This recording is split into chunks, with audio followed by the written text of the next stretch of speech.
Happy Saturday, everyone. It'll probably take a little bit for people to start rolling in here, but yeah. Go look at Figma today. In fact, I can just go ahead and get my screen shared over here. Yeah, so we'll look at the Figma program today. I've already started to poke at it a little bit, but let's, I'm gonna look over here. We're gonna be looking at authenticated endpoints. So instead of looking at subdomains that we may find some hidden attack vectors and things there, instead, I'm just going to be looking under Figma.com for the most part. We've got a couple endpoints here that are used, it looks like, on subdomains as part of the authenticated testing. So we'll look for that. But while people are coming in, while we're getting everything set up, I'm just going to be going through here and looking for additional authenticated endpoints that maybe I haven't found through my traditional, like, clicking through the application and running the other mechanisms. But maybe I can find something that's been discovered through the crawling here. That would be helpful as part of our authenticated testing.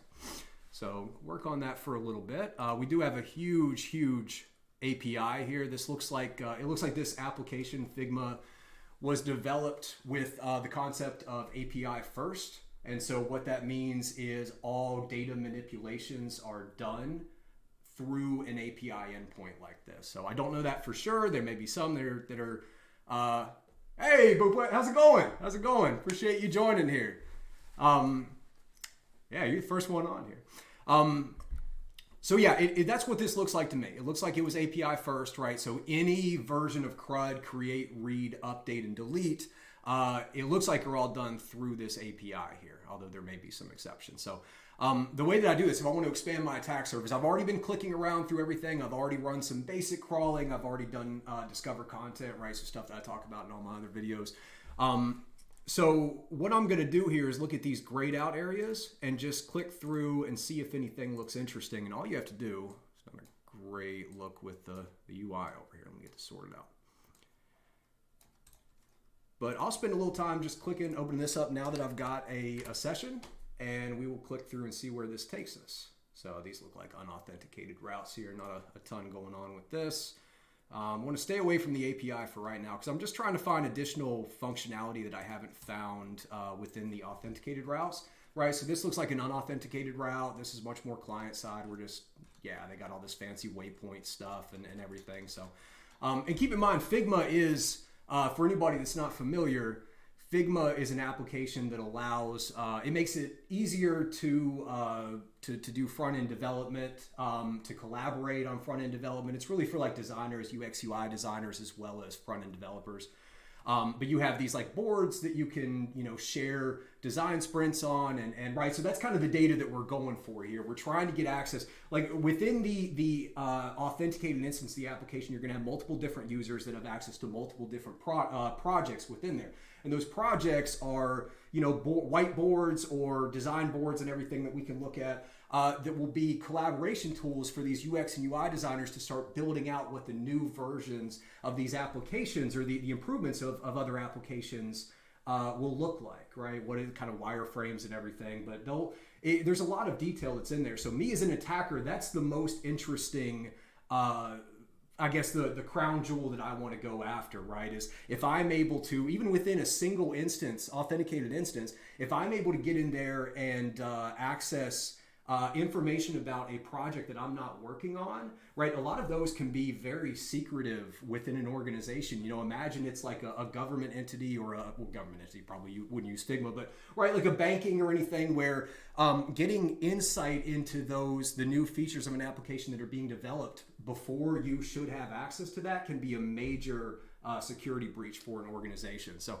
that's kind of where my mind is going with this. So we're not really looking for these client side pieces here, these unauthenticated, right, just kind of showing us information. We want to find anything that is an authenticated route that's going to get us closer to the application code that we can potentially manipulate in some way. Now the community, this one looks like it has a little bit more behind it. I've already called a few of those. Let's see what happens when we have here. We have file and then looks like a unique identifier for that file. So I'm guessing this is unauthenticated files that are available for the community to download, but we can see. Yeah, and that's what it looks like. Even though I'm still logged in here, this is just a place to come in and download additional widgets and pieces for the Figma app. So Probably not too much. Hey, how's it going? What is that? Dehactor? I don't, sorry, I may not be saying your screen name right, but how's it going? Yeah, appreciate you joining us for the first time. So yeah, these files here, everything in the community, again, I'm thinking that's all unauthenticated, or at least they're not, you know, there's probably not a lot of secrets in there. Brainstorming tool, maybe.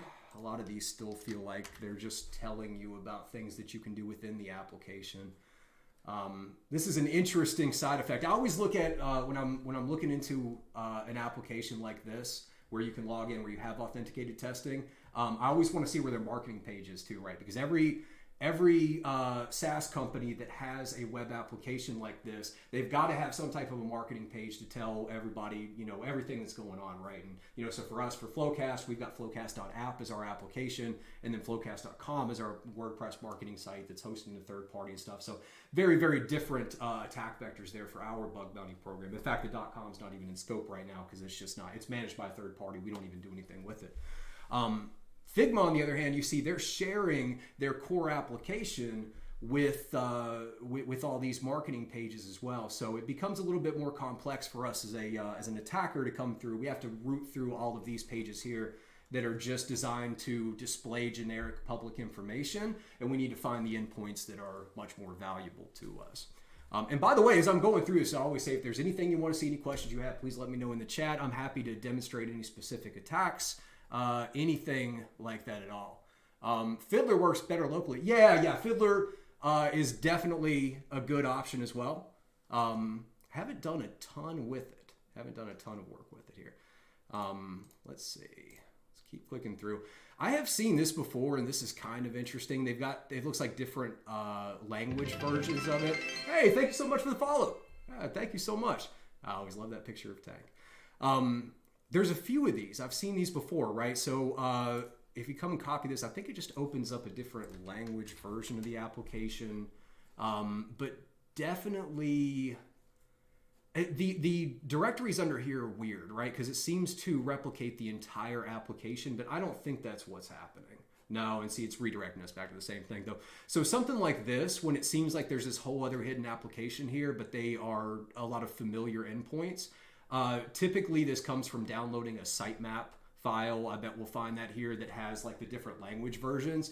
And so Burp Suite is just automatically populating these, but these endpoints don't actually exist. It's just showing, it's basically a redirect that's everything below this DE that will do some logic on the back end to check and see what language you have and kind of go from there. So these can be deceptive. I don't know that for sure, by the way. I could be completely talking out of my backside, but you know, we can find out.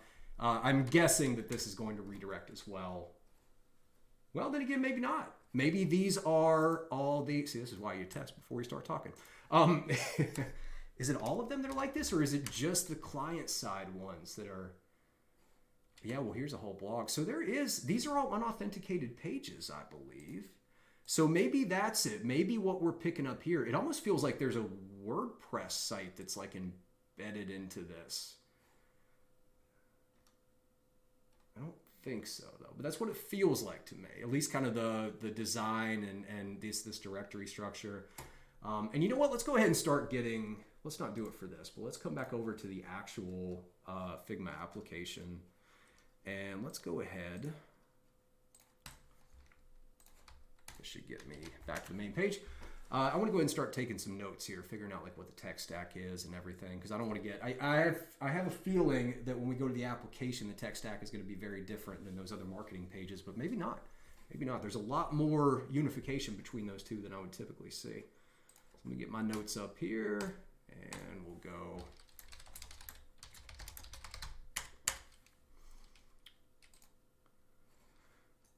All right. Okay. So it's a Node backend. JavaScript, anytime we have a JavaScript and Node backend, where automatically server-side prototype pollution comes into play. We want to see if we can find any instance where the developers have taken the path of least resistance to storing data in the database, which with Node applications like this, if they're using Mongoose, if it's a MERN application, or yeah, if they're just using Mongoose, what you'll see is the front end will, and we've got React as well, it's especially common with React and a Node backend. they will essentially take the whole object from the front end React component and they'll send it to the back end to a controller, which passes it off. But it's, if you're only modifying, let's say it's your user object and you're only modifying your first name. In fact, I think we can do this here in a minute. It may send the entire user object from the front end to the back end and eventually just take that whole user object and dump it into the database with, find or update one by ID, something like that, a mongoose method that's much easier than the secure way to do it, which would be on the front end, you're only taking out that individual value, you're sending that to the back end. The back end is pulling the user object out, it's only replacing that individual value, and then it's sending it all to the database. So that's something I want to look at here when we start looking at server-side injections is, how are they handling that? Are they securely just sending individual values to be added, or can we modify other values that they didn't anticipate because they're just taking the whole server and putting it back to the other end? Hey, Vet the Beast, how's it going? You're VHF sec from the server. Awesome. Good to have you here as well. Yeah, let me know if there's anything you want to see. Let me know if there's any specific attack techniques, things like that. What I'm going to do, probably should have gone back and said this. This one's going to be very similar to my unauthenticated testing stream on front.com. So once we come through and find several different endpoints, which I've already been fuzzing and stuff, so y'all don't have to watch me do that for the 100th time. We're just going to go through all these client-side testing and server-side testing, talk through a lot of them, find attack vectors, hopefully, discuss the ones that could be possible here and not based on the tech stack, and who knows, maybe find some good stuff there. So. Maybe they like eval and Node.js. Yeah. And by the way, eval works on the server side and the client side. So now we've got JavaScript injection on the client side and the server side as well, which is always great there. I'm a big fan of Node applications and JavaScript applications. They don't seem to get a lot of love on public programs. I'm not sure why. What am I doing? I wanted to get the tech stack, and I forgot what I was doing. Okay, so again, Node backend. Now the front end, we've got a mix here, which is interesting. So let's do this. Maybe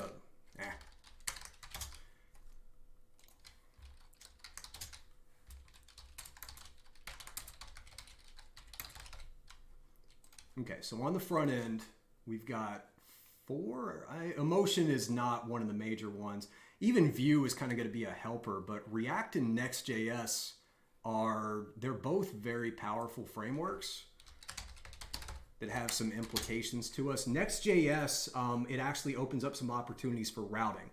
So Node.js, when you're fuzzing endpoints for additional HTTP request methods, right? So like this method here accepts a GET request. Can we send a post? Can we send a put? Can we send a patch? And see if the server responds in a different way, or we can somehow manipulate that. That works incredibly well in like PHP applications where, I don't want to say old, like more legacy technology stacks where they will typically have a multiple different logic based on the type of request that's coming in. If it's a Django, a Python app, this is another one that they do, or at least back when I used to do some development on it. Now it does depend on how they're doing it. If you're using like a framework or something like, Django is one that does that, but what's the Laravel or something with PHP, where it's closer to an MVC type of application, then this may not be the case. But if it's not, they may have different logic for that endpoint, whether it's a get, post, put, etc. So one of the things that I would always typically do with my testing, send a request to repeater over here, and then we'll say right click, change request method. Now all of a sudden it's a post, and we're going to go and see, can we find it? Interesting. This one's actually giving us a forbidden, which is cool. But the reason I wanted to talk about that is a Node application. If it's using Express, which is very, very typical on the back end, then the way that routing works is when you create an endpoint, you do, typically app is the name, so app.get, app.post. You have to declare the HTTP verb in that route. And so you can go through, and typically you'll do app.get equals this, app.post for individual ones. Thank you so much, Jen. I appreciate that. So you do app.get, app.post for individual ones, right? And you're looking to see if you have any different functionality, but when you're building it in Node, you have to declare it. So there may be some hidden endpoints, but there's not the opportunity for some unexpected things to happen typically with new HTTP verbs because they all have to be built explicitly. Now, when we use Next.js, which interestingly enough is a client-side library, it actually changes the way routing is handled to where we can actually do this type of fuzzing for different HTTP verbs. So that's what's interesting about Next.js to me. And then React, we talked about React a lot, everything that comes with React. We're going to have JSX rendering on the front end, so it's going to be very, very hard to get a typical cross-site scripting. We want to look for DOM-based cross-site scriptings, things like that.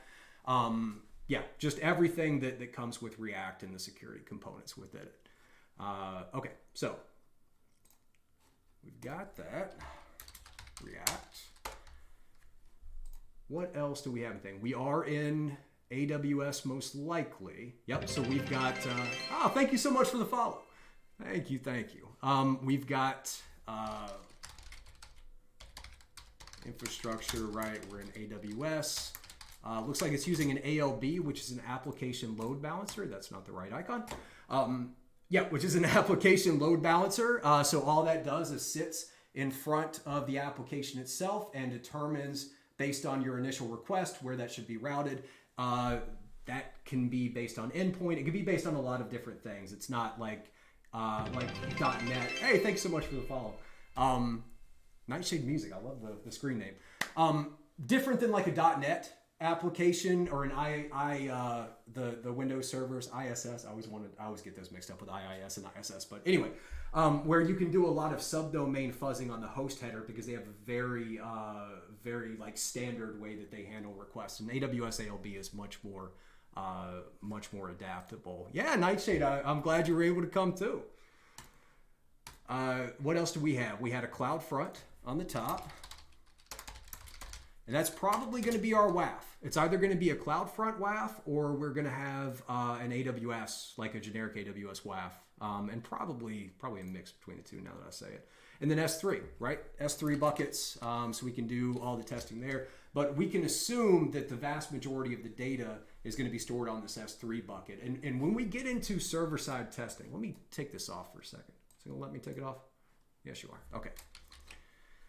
So when we get into our server-side testing here, and this is different than client-side testing. Let me kind of maybe go through this first. So in client-side testing, if you come through and look at all the items that are in my methodology here, arsonsecurity.com. Oh, hey, thank you so much for subscribing, Vet the Beast. That's so kind of you. I appreciate that. So if you come into the client-side testing here, all of these are typically very standard, right? If we want to get something injected into the DOM, your content injection or your HTML injection is going to be the first step here. But if you look, everything from content injection all the way down to post messages, these are all client-side injections. This is all covered in the client-side injections video that I did. Every single one here, ultimately what you're trying to do is you're trying to inject malicious JavaScript into the DOM of a victim, right? So the methodology from everything from client-side injection all the way down to post-message vulnerabilities is very, very similar. All of these have different ways that you can actually get that JavaScript to work, but your methodology is the same. You need to find a way to inject user-controlled input into the document object model. You have to be able to deliver that payload to the victim, either through like a watering hole attack, a malicious website, or like a phishing request, something like that. And then you're going to try to get malicious JavaScript to execute. You're going to try to steal something from that or do some malicious behavior from it. It's all the same type of thing. It doesn't matter if you get it through reflected cross-site scripting. You get prototype pollution, which you can escalate to a cross-site scripting. Ultimately, you're manipulating the DOM itself here, whereas the server side is much more technologically specific. And Yapak123, Yapak, sorry if I'm mispronouncing that, but so you asked, what are the vulnerabilities we're most likely to find with this tech stack?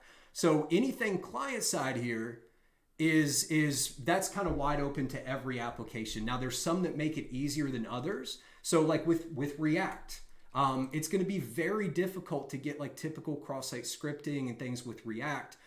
Even client-side prototype pollution, all of that, because React uses a process called Webpack to take a lot of Node code essentially and compact it into this minimized, really standardized client-side code. So I am going to be looking for any custom JavaScript files, But for the most part, this tech stack is going to make it difficult to get traditional cross-site scripting. So I'm going to move over to thinking about the prototype pollution, DOM-based cross-site scripting, just generic like JavaScript injection, things like that. Now with the server side, with this technology stack, so let's come back over here, right? We've got Node, JavaScript, AWS, ELB. Probably going to be, I'm going to make this assumption here even though I haven't seen it, database, I'm going to guess MongoDB. Right, almost always when you have a JavaScript application, you're gonna have MongoDB. So obviously, where do we go? Obviously, no SQL injection is gonna come into play here for that MongoDB. If we have a GraphQL as well, which we potentially could, that's another option. Now with the server side code, let's talk through all this, yapak, because you asked this, what vulnerabilities we found with this tech stack. The server side code the server side injections and attacks are the ones that are going to be very technology specific. And this is something that I see a lot of people not talking about when they're talking about these different types of attacks. So, and it really depends on each one. So let's start with command injection.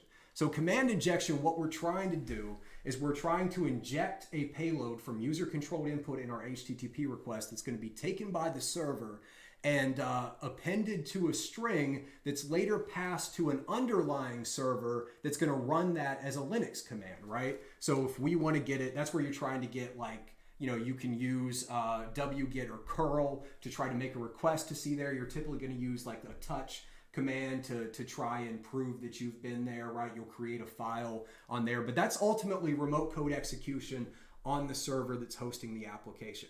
So within this technology stack, if we have a JavaScript application, we have it hosted in AWS, I can almost certainly tell you that there is basically no chance this is some isolated individual server being run on an EC2 instance that is, or some like a server that's running in the traditional sense, right? So it's going to be the traditional methodology that you would do for remote code execution through command injection is almost certainly not going to work.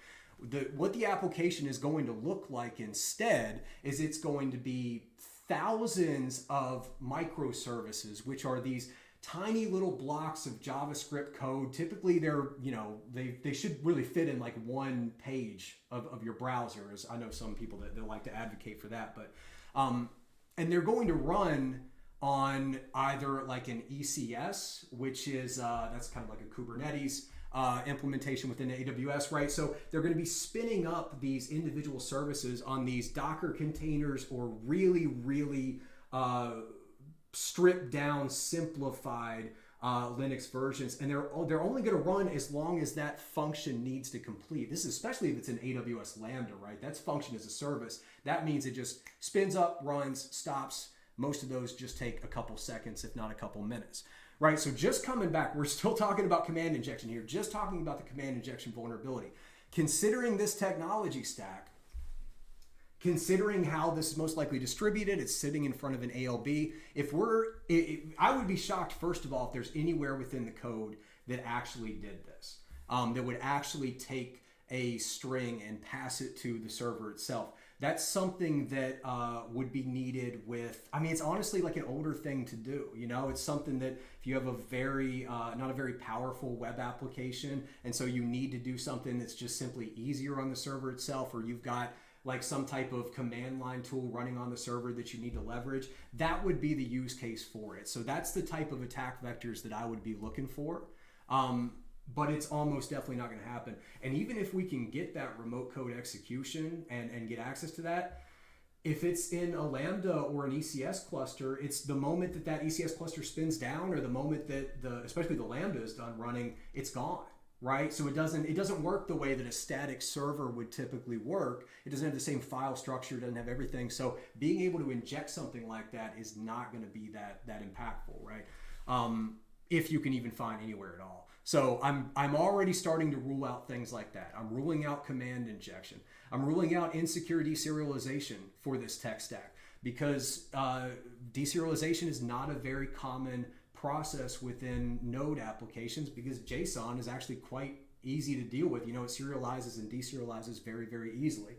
Insecure deserialization you're typically going to find with PHP, Java, and .NET applications, right? So again, we're looking at more of those, what I call legacy technology stacks, although I'm sure people will yell at me for saying that. But, right, LDAP injection. I would be fairly shocked if there was any reason a JavaScript-based application like this would need to use LDAP internally, because that's what we've got to do, right? If we're going to get an LDAP injection, there's got to be something within the application that is making LDAP queries, and it's got to take user-controlled input and concatenate it into that request that's going in there and not sanitize it. It's a lot of things to have to go wrong, and there's almost certainly not going to be anything in there. Server-side request forgery. I'm very bullish. I really like server-side request forgery for this type of application. Happens a lot. There's a lot of use cases to where we have to send those requests throughout. Remember, again, if we're thinking of this application, it's not a monolith that's just sitting on a server. It's most likely distributed microservices across this wide AWS cloud environment. A lot of opportunities to be talking between each other. A lot of opportunities to get user-controlled input into one of those URLs. So server-side request forgery, I'm definitely big on. And by the way, because it's in AWS, you're going to have you've got endpoints that are known endpoints within that AWS environment that you can hit to prove a server-side request forgery. Much easier to find impact with an SSRF vuln in AWS or in cloud environments as opposed to a self-hosted environment. So that's one case where if you had like a .NET application hosted locally in your environment, not very difficult, but you have to use a completely different methodology to do server-side testing instead there. File inclusion path traversal. Once again, going back to the architecture of the system, distributed microservices, probably not going to be running on a monolith on an individual server. There's probably not any files to get to. So I would be looking more for remote file inclusion, but even then, that's quite rare. One thing I forgot to mention about server-side request forgery too. So JavaScript-based applications like this, they're going to use a lot of what are called NPM packages. Just go for anybody that doesn't know. NPM packages, they are JavaScript packages. So when you build a JavaScript application, you will add in all of these different NPM packages to do the methods, the things that you want to do, right? They're JavaScript APIs. They make things simpler. Instead of writing an algorithm to convert an XML file to a PHP file or something, that's just a random idea. It's a bad example. But yeah, converting files from one type to another, you're not going to write your own algorithm for that. You're going to come on and get an NPM package here. NPM packages, often have a lot of functionality that developers may not know about, and making generic calls and things can be one of them. So that's another reason that I think server-side request forgery might be a good one here. XPath injection. I would be shocked if we saw anything XML. XML and JSON are kind of competitive, I would argue. I mean, there's definitely different use cases, but you can essentially, typically they're right like data stores and stuff. So be pretty surprised if a JavaScript application was processing XPath in any way there. File uploads. So yeah, let's separate both of these as well. So unrestricted file upload. All this means is that you're able to upload a file that they say you shouldn't be able to upload. And that can mean, is it an exe file, and you're not supposed to be able to upload an exe. They say you can't do that, or you say you can upload specific files types, says it types, naming conventions. You can bypass some type of a control, but it's not going to be a ton of impact, most likely. It's going to bypass security controls and could potentially cause some disruption there. Now, a web shell through a file upload, that's remote code execution. That means this is the typical capture the flag file upload, right? So I upload a PHP web shell. I see where it's going. I change the file path or the path, and it writes it on a different location. I'm now able to access that file and run commands through my web shell there. Completely different thing. So with this technology stack, file uploads are going to be handled completely differently, I can pretty much guarantee you, than anything that you've seen on like a capture the flag or any like hack the box or anything like that. In AWS has a ton of great mechanisms to help you securely handle this. So where you might go in, and the reason I want to dig into this too is we did see there's like an import section here, so you can actually upload files to it. So this is something that we'll actually go through and do a little bit of testing on. Go with it. With this technology stack, you're going to, the way it's going to handle it, you're going to upload a file. That file is going to be, instead of written anywhere locally on the server, it's going to be taken, it's going to be stored most likely on an S3 bucket somewhere, and it's going to go through and process it from there. And it's going to could potentially use a thing like a pre-signed URL to actually upload that file in a secure manner. So with this technology stack, you're not looking for all your traditional file uploads that you would see in like a capture the flag or anything like that, hack the box. Instead, you have to understand the way AWS handles file uploads and then manipulate that. So you need to test the logic. If they're using pre-signed URLs, you need to test the logic of that. If they're going to an S3 bucket, you can see if you can make access to the S3 bucket. So anyway, all that being said, unrestricted file uploads where we can manipulate and change that complex logic going through AWS, yes, absolutely. This is one that I want to test for the technology stack. Getting a web shell through a file upload, almost certainly not going to happen with this type of technology stack. With this type of, if you want to get a web shell through a file upload, you're looking for any technology stack that serves static files. Almost always it's PHP. PHP is one of the best one for it. PHP on an Apache server, go for this, right? If you see any endpoint that says, index.php, anything as a PHP extension, they're serving static PHP files. You have the opportunity to do this. Otherwise, most likely not. I see we got a couple questions in the chat. Sorry, I'm going to get to them in a second. I just want to make sure and run through and finish answering this question here. Server-side template injection, there are not a ton of, there are a lot of Node.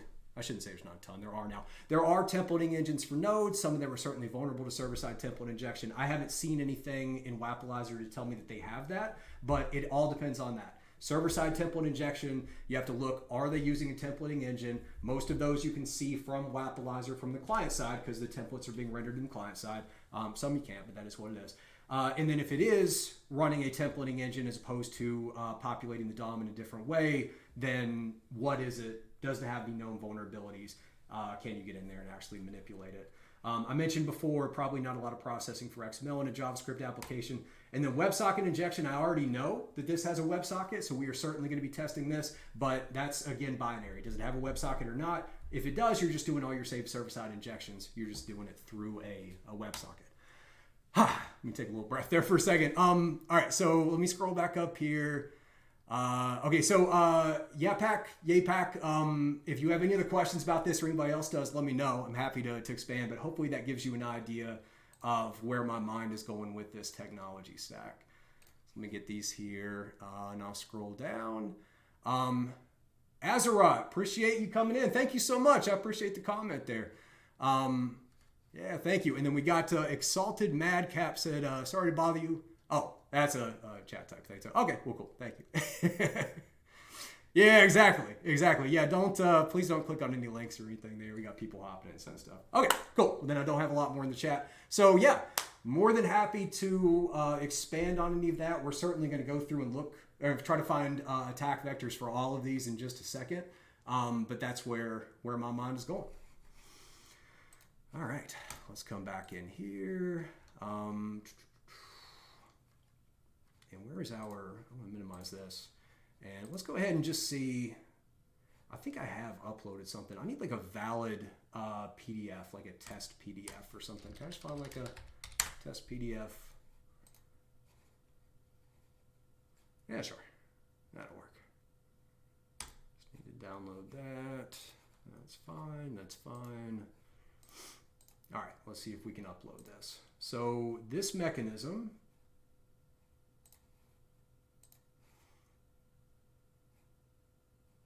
okay, looks like it's served up there. Did we get anything in the proxy? I can't tell if it's just loading or not. I think this mechanism right now has just loaded the server or loaded the file in the browser. And then if I click import, I believe it will actually send it over to the server. But what I want to do here is I want to try and figure out what the execution flow is for this file uploads, right? Is it doing the S3 bucket, like I said? Is it using pre-signed URLs? What is the AWS technology that it's actually using? And then, of course, we have, did not mean to click that. Of course, we have all of our AWS methodology up here as well. So we can then come in, we can do some S3 bucket testing, etc. So let's hit this, hit import. So this is just a kind of a tracking thing here. Send that over to the repeater and we can play around with that. Yeah, once again, a lot of tracking stuff. I'll still go into Figma. Here we're pulling a minified JavaScript file. So looks like it's got some client-side JavaScript that's going to help processing it. Yeah, no problem. No problem. I'm happy to explain it. And that's pretty typical. That's pretty typical. Yeah, the technology stacks. Now, it doesn't mean that 100% they're not going to be there, but the technology stack should definitely guide your server-side testing, and then also where it's hosted, the infrastructure has a huge impact on your server-side testing, and specifically how to show impact, how to go steal something from there. So yeah, we just loaded down a ton of client-side JavaScript that brought this in here. Still waiting to see where the actual file goes.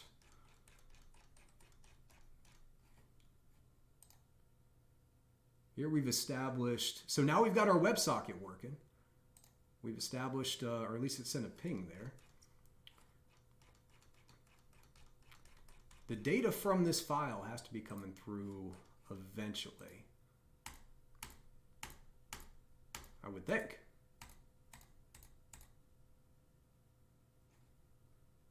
This feels like it. Upnode. Here we go. Okay. Here is our file upload. Perfect. Is it just this one? All right, let's see what we have here.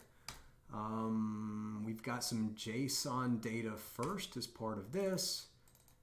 Canvas, blob. Right, so we're not seeing like the file name is just blob, right? This is not, temporary PDF because it's not, it doesn't need to have an extension or anything like that. The file name isn't as important because like I said, I would bet this is just going to be staged on an S3 bucket. Probably have a dirty S3 bucket. They'll come in, run some virus scans on it, and then go through and let it follow after that. Content type, they've got their own custom content type, so I wonder if we manipulate that, will that impact anything? And then we've obviously also got our file upload here. This is kind of strange too. I guess maybe we can upload a picture along with it, or it can strip it out, but it looks like we could have some additional injection points down here. It's doing some additional processing of an image if it's part of it. So did I send this to the repeater already? Hopefully I did. Okay. Let's go ahead and forward that through. And I think we can turn it off from there. Yep. Okay.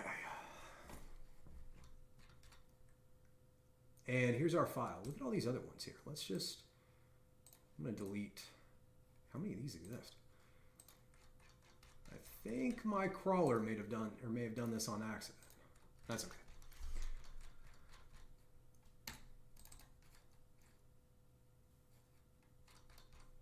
Okay, so here's our PDF.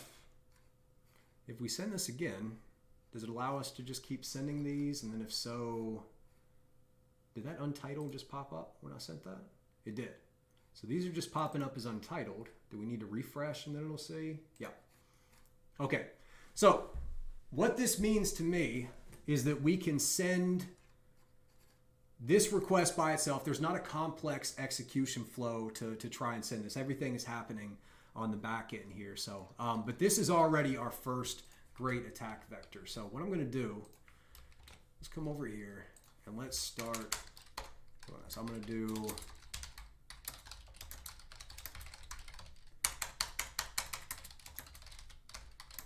server-side attack vectors as well. Oops.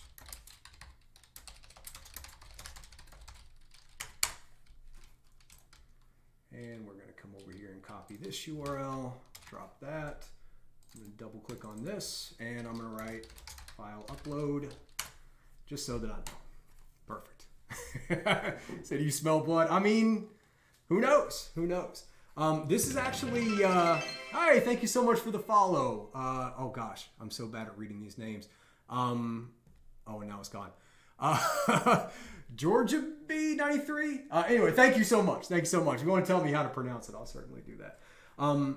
Yeah, so there's a lot of information coming back through here as well. We're getting a ton of insight into what this object is here, right? A lot of good. Go by George. Awesome. Okay, appreciate that. Yeah, so this looks like an object we've just seen. And you know what? Let's start looking at that too. We don't need to worry as much about, well, we can kind of identify mechanisms and everything, but I want to go ahead and, even though we're not doing IDOR testing, I want to grab some of this for the objects, and we'll start to see if we can find any valuable objects, right? So this one right here, the file object.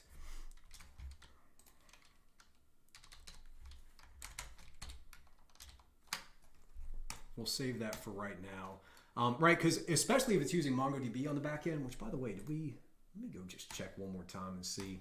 Does it tell us? It typically doesn't tell us.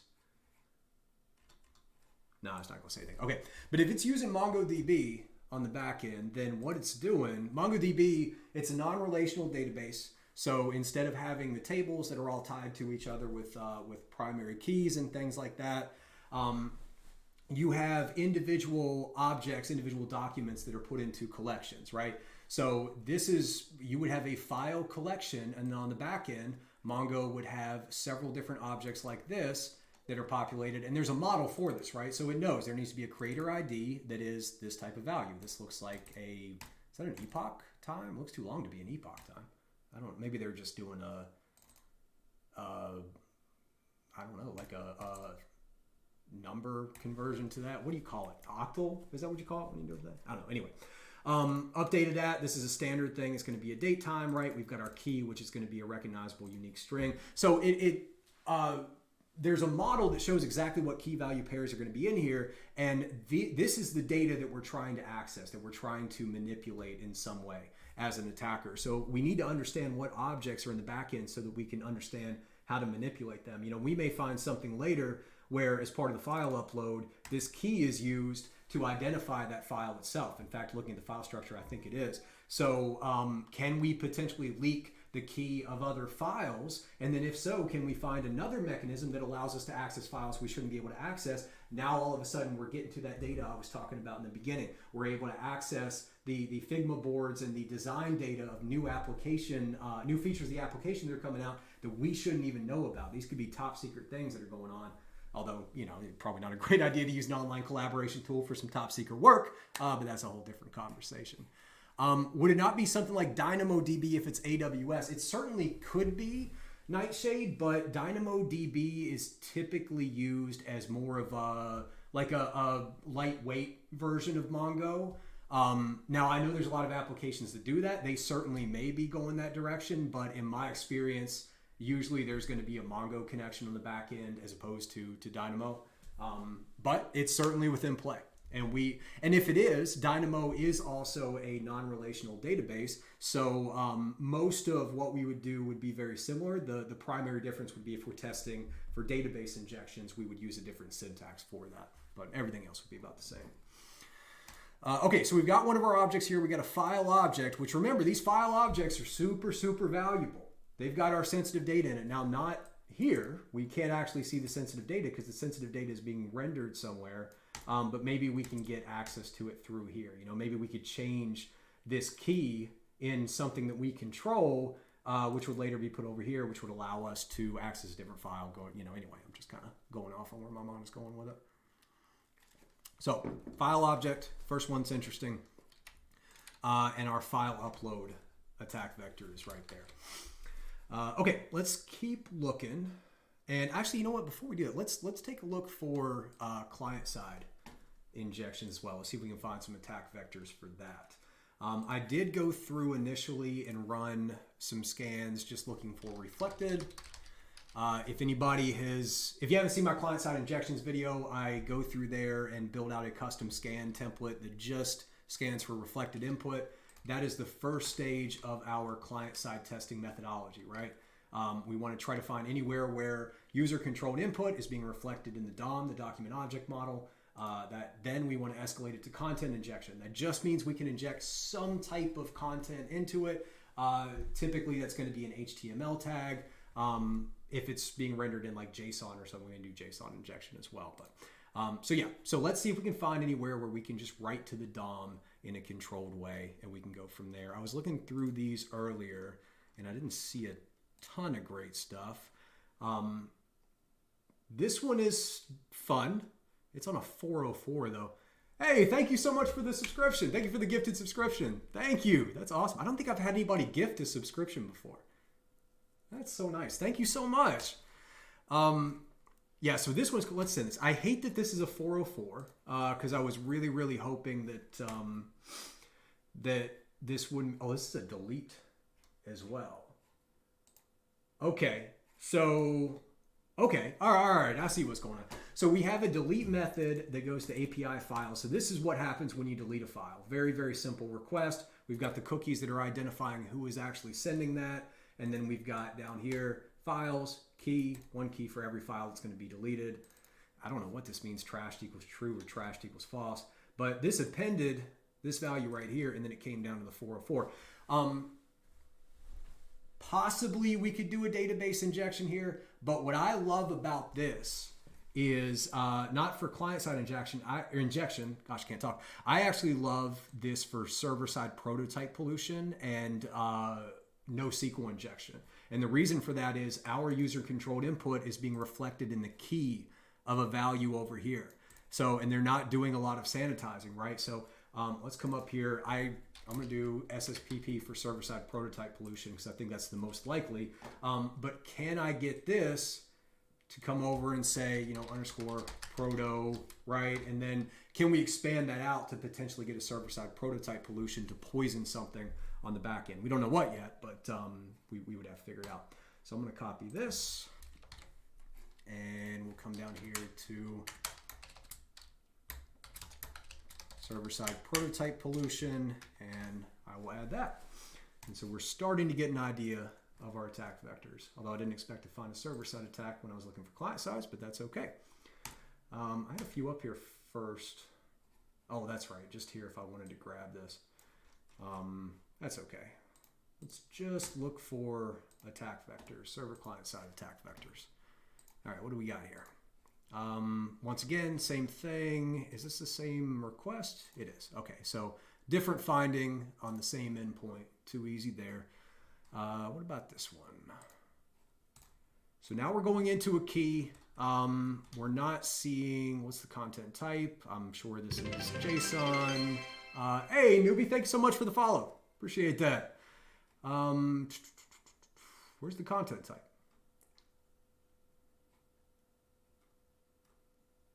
Am I just missing this one? Send this to a repeater here. Hey, thank you so much for the follow. Lee Hund? I don't know. Sorry, I may be saying that totally wrong. All right, let me send this here.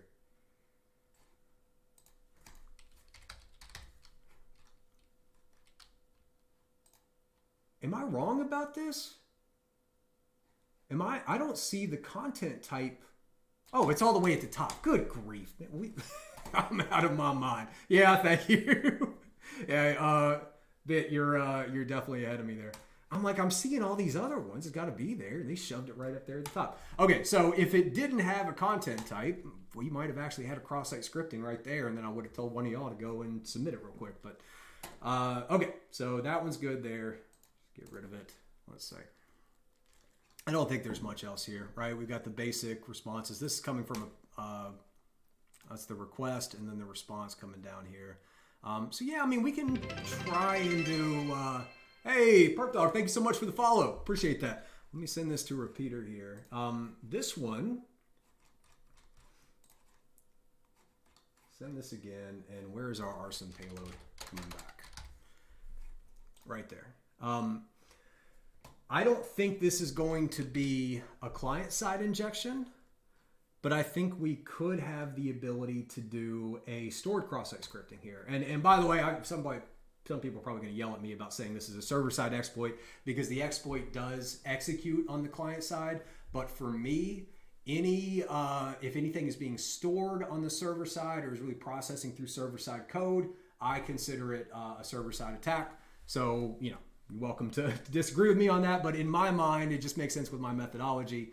I always consider these server side code. So I'm going to come over here and I'm going to do stored XSS as a possibility. We've got to see where that's coming back.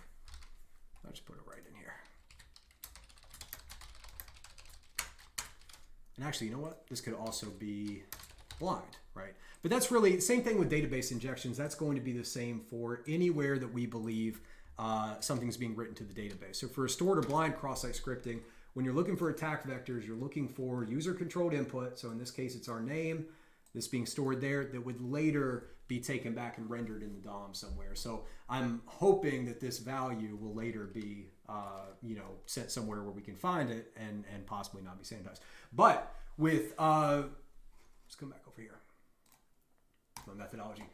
With stored cross-site scripting and blind cross-site scripting, you're still going to have to deal with all the same compensating controls that you do for all the client-side injections that I did in my video, right? It's just a different methodology in how you're going to submit them because you've got to deal with the database now. You've got to get it to inject in the database. You've got to get it to render from the database. So the compensating controls are going to be a little different, but you still got to get it through the WAF to get it into the database. You've still got to get it through server-side validation before it gets into the database. You've probably got an extra layer of validation because most databases have a schema validation on there. Now, some of them are very simple that are just checking the type. Others get very granular, can even do regexes and stuff. So stored cross-site scripting and things can be a little bit more difficult because you've got those extra layers of compensating controls, but they're all still there. So it's very similar methodology for testing those. So anyway, I digress. All right, not seeing too much else there with that. Let's come back over. Let's just see what the passive scanning here did. I always like the JS miner. No, nothing there. Do we get any JavaScript endpoints? I like these. These are analyzed JavaScript files. It's not what I'm looking for. We got a couple subdomains there. These are just saying what they're analyzed. I don't think they're showing me anything that they found. What I'm looking for here, we got a GraphQL. Oh, maybe it's doing everything through a GraphQL. Through these 8. No, some of them aren't a GraphQL. It may have both. Anyway, sorry, I digress. Before I get to that, these JavaScript files, I'm looking for any endpoints that may be pulled out of these JavaScript files that we can use to fuzz that may not get as much attention if they're not found by typical fuzzing. So some of these files, you can pull out tons of API endpoints, then you'll see that they're not populated over here, and then you can go through and start testing for them a bit. But these look like it's just saying that they were analyzed. But we have a GraphQL endpoint here. Yeah, it's definitely in GraphQL, right? We're just doing a query. Now that's for the search. Come on. Oh, that's coming from there. That's a GET request in the GraphQL endpoint. Well, these are, I guess, just from these numbers, these are GraphQL. They do look like it, though. So it's possible that this API is a layer above a GraphQL endpoint, and it just processes everything and sends it to the GraphQL endpoint, which would be interesting. I don't know why they wouldn't just have GraphQL queries going straight there, although this one is, right? This is just a complete GraphQL query. Let's just send this to repeater here. Why not? And I'm just going to write GraphQL for now. We can do some general testing for that, but I don't love doing a ton of testing on GraphQL endpoints just because they have a very strict syntax and they tend to get a lot of love from other researchers. So we'll see what happens. All right. Let's come back up. Not a lot else found, although I haven't really run any scans. Let's start looking through this API here and start to see if we can find some good server side. See, this is totally different. Now, these are GET requests. Where's some, or wait, are they? Yeah, those are GET requests. Let's come down here and find some non-GET requests. Have we done a lot of non-GET requests? Here's a post. And that just looks like a typical post, but is it doing any form of CRUD, right? All of our attack vectors need to have some connection with the customer data. That's what we're looking to do. We're looking to access customer data or manipulate customer data that we shouldn't have access to. So some of these here, like these right here, looks like it's just kind of processing some DOM events or, yeah, I mean, we don't know. Maybe this would have some type of an impact, but I'm looking for customer data. I'm looking for objects to find.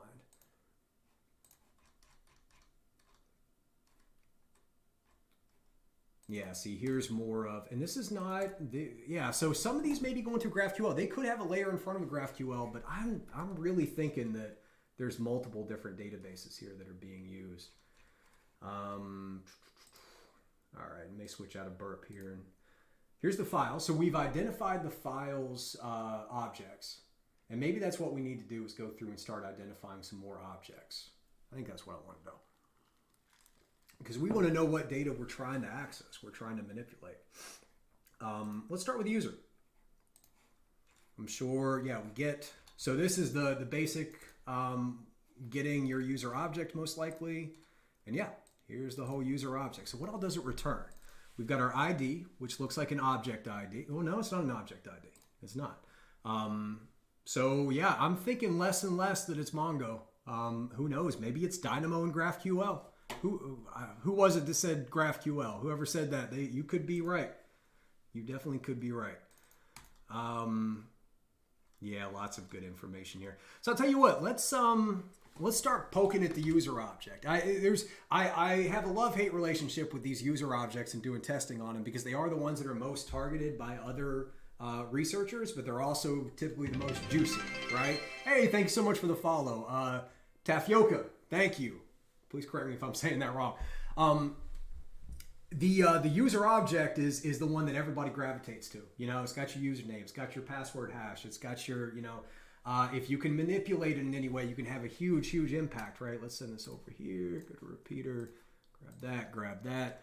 You know, if we can change the email, maybe we can take over a password. If we can, they've got settings in here, OAuth tokens, right? This would be a great attack. Can we inject our own OAuth token into this array that would create a session essentially? Because most likely what they're doing is when you try to log in as our user through OAuth, it's going to reach out to the OAuth provider. It'll establish a token. Then on the back end, that OAuth provider is going to talk to their servers and tell their servers, hey, here's the OAuth token that's currently active. Store it in this OAuth token list or array here. So if we can find a way to inject something into that, could be some really great, right? We can log in. It doesn't even matter what the OAuth token is. You know, if it's just checking to see if that token exists, we could potentially inject any string in there and use that as a string potentially.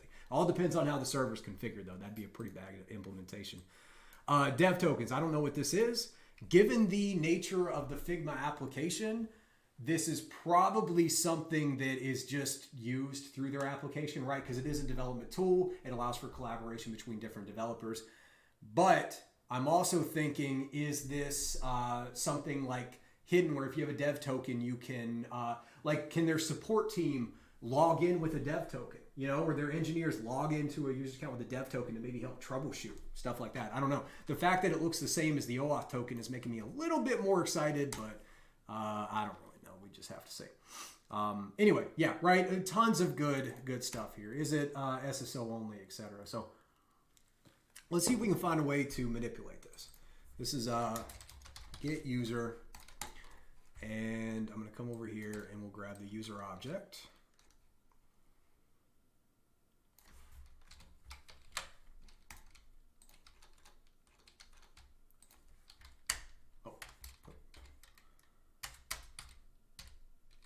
Let's do it this way. Sorry. Let's go 1, 2, 3 file, and then I'll do 1, 2, 3 user.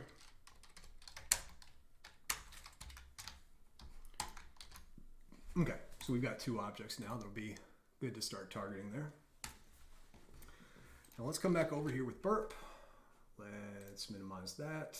And let's come in and just start manipulating these. I think it's in the settings here. Yep. Okay, so we have, just in this section here, we can change our name, email, the job title, change our password, which is a totally different mechanism, enable 2-factor authentication. So we've got 1, 2, 3, 4, 5 real mechanisms, I wouldn't really count this, that we can start to play with and test. Now the question is, are these different mechanisms in the server side, or are they just making them look different on the client side, right? Do we have 4 or 5 different injection possibilities? Or are we just sending a single request to a single API endpoint for all of these, and depending on what parameters are included, will have different impact on the API? If it does, that's mass assignment. That is a one of the OWASP top 10 for APIs. You don't want to have that, because you're going to have unexpected functionality with that. You can have conflicts. People can find hidden functionality within that if they're fuzzing for different parameters. So a lot of things can go wrong with that. So let's see if we can figure that out. And let's say, click change name, arson test. I'm going to come over here to intercept this. That's fun too. Okay, so we have a put request. Man, I think this is what this is going to be. I think exactly what I said is what they're doing. So we've got a put request with API user. So let me come back over here to our API endpoint. Where is this one? Where's it? Oh, it's not showing up in here because it's still in the proxy, isn't it? Did I send this to repeater? I did not. Okay, send this to repeater. Let's do put user over here. Right. I think that's what it's going to be, though. I bet you hit change email, we'll just send over here, do ID email. Bet you do job title, do same thing too. So you have one put endpoint. Man, I bet you that's what it is. I bet you they're doing a put on the back end. They're taking the whole user object. Well, no, they're not doing the whole user object, because we can see this is what's coming from the client side. But on the server side, it's probably just got a bunch of conditionals, a whole line of conditionals. If request.body has ID and name, then update the name. If it has ID and the other ones, then go and update it the other way. So, or maybe just pass the object on and put it right in. We'll have to see. Hack 0 Day said will be uploaded on YouTube. Oh yeah, 100%. Yeah. Sorry you missed the first half hour. Actually, I originally put this one at 2 o'clock and then had to move it back at 1 for just some scheduling stuff, unfortunately. So I apologize if that messed with you at all. But yeah, all this will be on YouTube first thing in the morning. And then I am working on my indirect object reference and access control violations pre-recorded video, which is most of the recording is done. That'll be out Wednesday at the latest. But I'm shooting for Monday's not gonna happen. I'm shooting for Tuesday now. But yeah, definitely get it there. And thank you so much for the follow, the Bishop. Thank you. Okay, so let's send this on through. This is cool too. So our name has been changed here. This is all happening through React. So React, when you clicked this button basically to send it here, there was a function in the React component that did 2 things. It first of all modified a value in state, which is stored locally there. It's a data store within React. So state or props, which are wherever it was there, but it modified it locally within running memory within this React component. And then it sent the request to modify it on the back end. So this is something that React does a lot, where it will update the front end before the back end has been updated, and you can possibly get some interesting functionality with that. I'm always looking for additional complexity. I'm always looking for anywhere where the application isn't like really solid, and then we can just kind of try to dig into that crack and make it bigger and bigger. Anyway, let's send this on, so we will have that update. But I'm definitely interested to see what happens if we update it here and then we drop and then we refresh, right? Is it just going to upload? Can we do, yeah, anyway, lots of stuff that we can potentially do there. Let's turn that off. And now it's been updated there as well.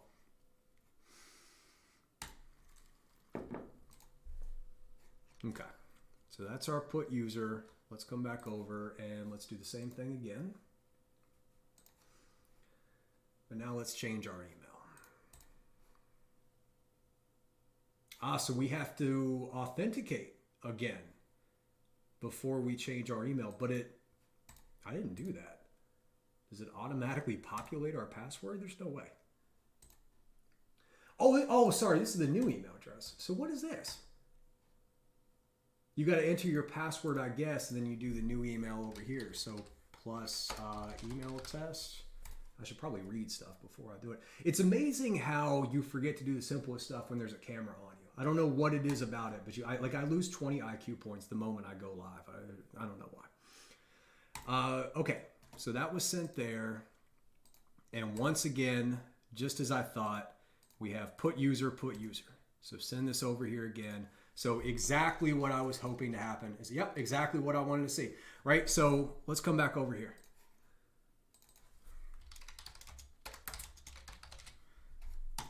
So for our server-side injections, we have going to the same endpoint, put API user. All the headers appear to be the same. So the only difference between these two requests is this one has ID and name. This one has email and our little throwaway password there. I always say throwaway so people don't start throwing that into some of my accounts and things and seeing if I'm dumb enough to use that and then stream. I promise I'm not. So like I said, there's a conditional on the back end that's saying, does the body have .email and .password? If so, then do this mechanism. So I want to know, first of all, what happens if it has all four, right? That's, yeah, who knows? Got a couple questions in the chat here. Is this a real target? Yes, this is Figma.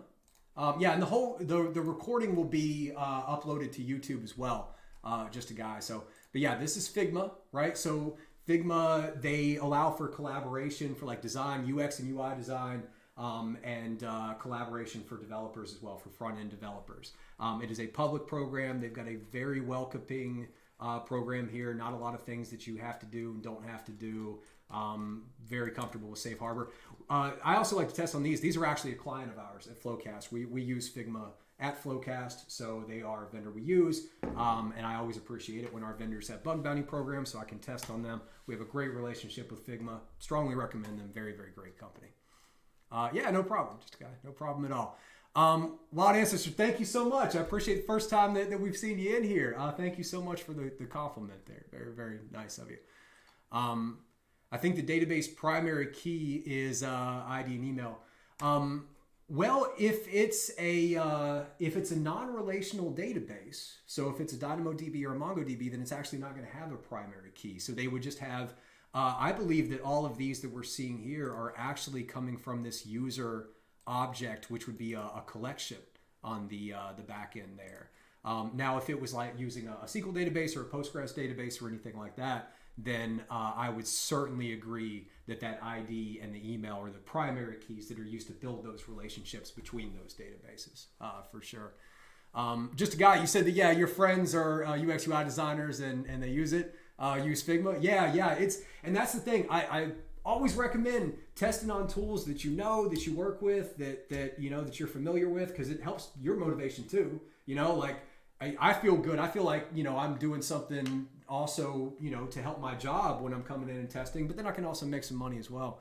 But yeah, it's just so important to understand the target that you're doing. I always say this: if you're going into an application, if you don't know what it does, if you're just going in and throwing payloads around, it's going to be really, really hard to find a bug, and you're really just not going to be able to do them consistently. It's really, you got to understand the technology, you got to understand the application, the high level purpose of it, what is it trying to do, because then you can anticipate what the developers were trying to do, what they would build, what they wouldn't build. You can identify the attack vectors and start digging them in.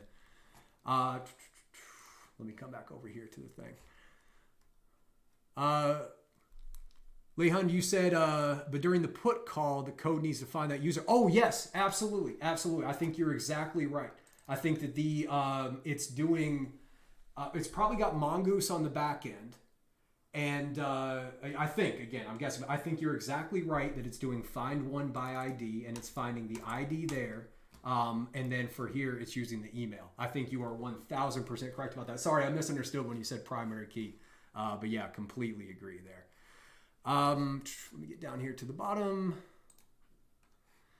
Pecker, you said if you were to change the plan header from starter, maybe, would it be, yeah, you mean the plan for, where are we at here? Basically like these plans here, right? So to try to escalate, I definitely want to try and fuzz on that, because that's a great way to show impact, right? So Figma, let's go ahead and click on this. Figma has multiple different plans here, right? So what Pecker 686 is talking about is we have, was it a header in the request? Yeah, right here, I think. This header right here that says starter. So can we modify this value to potentially say professional or organization, and then possibly it would react in a different way? I would be pretty surprised if nobody has tried that yet, but I would certainly include that as part of my testing. I'm actually going to put that as an attack vector. So I think it's a great, great call out. Thank you so much. And this would be, I still think it's going to be a server side, but let's even do this. Because really what this is, we'll do a new category here.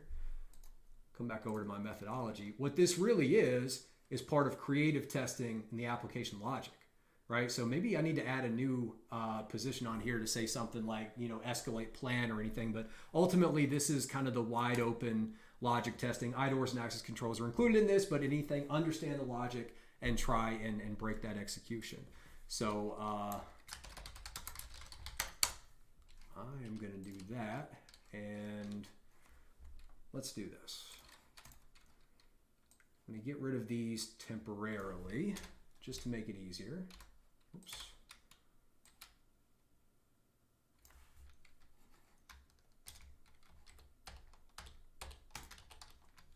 Those back, come back over here.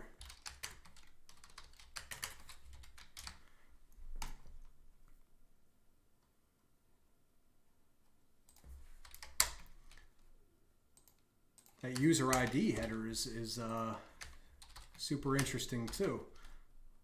These are just so I know what we're looking at.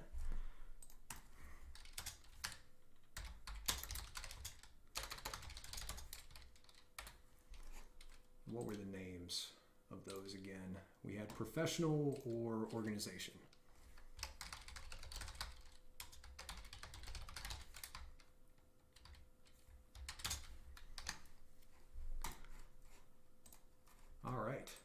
And that could be different everywhere, right? So yeah, that's a great call out, right? We can potentially manipulate that. We can also potentially do indirect object references somewhere.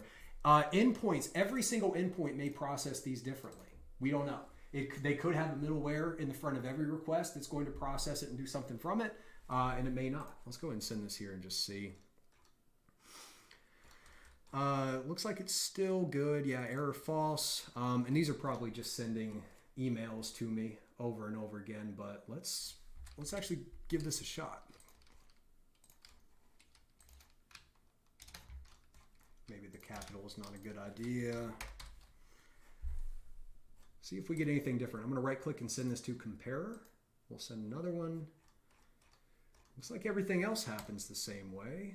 Let's send this to comparer as well, and we'll do what the comparer does, which is compare. Oh, what did I do? What happened? Did I just highlight something and send it? I don't know what in the world I did. Okay, this one should be here. Okay, and now we'll compare the bytes of that. That looks much. All right, do we have any variations? Nope, exact same thing, unfortunately. So not on this endpoint. But it definitely could be on other endpoints. Let's just see what happens if we do this. Does it affect anything at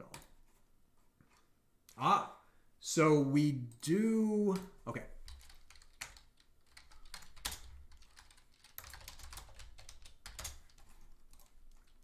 Copy this URL here. Okay, so when we sent that, it didn't have any impact on that endpoint, but when we modified this at all, modified equals 401. So it does look like this user ID is being processed for, or used in some way for the role-based access control, right? Should we, or actually that's more of the indirect object reference. Should we have the ability to access this user object? I think. What happens if we just don't have these at all? Is it unauthorized? It's not unauthorized there. So that may be more of a sanity check than anything else, but maybe they had put that header in believing that that would be some type of a compensating control. It'd be like, nobody can modify the headers and they're not going to modify the headers. So we'll just check and see if that user object that's included in the header owns this email address or owns the password or something, or maybe validating it with some of the cookies. But for some reason, no header equals 200. So if that was believed to be a security control in any way, we just found the ability to bypass it, which means we can just drop the header off completely and we're able to bypass it.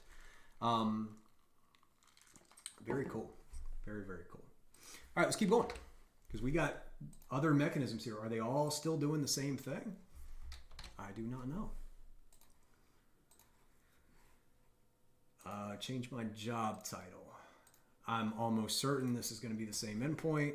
Yes, it is. Send to repeater.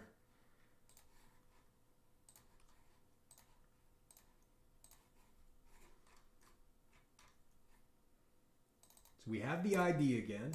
Now we have the job title. And we have it twice, which is strange. Why would they need this? This most likely what happened here when you see something like this, and I'm always thinking about what the developers are doing and why would we get into a situation like this.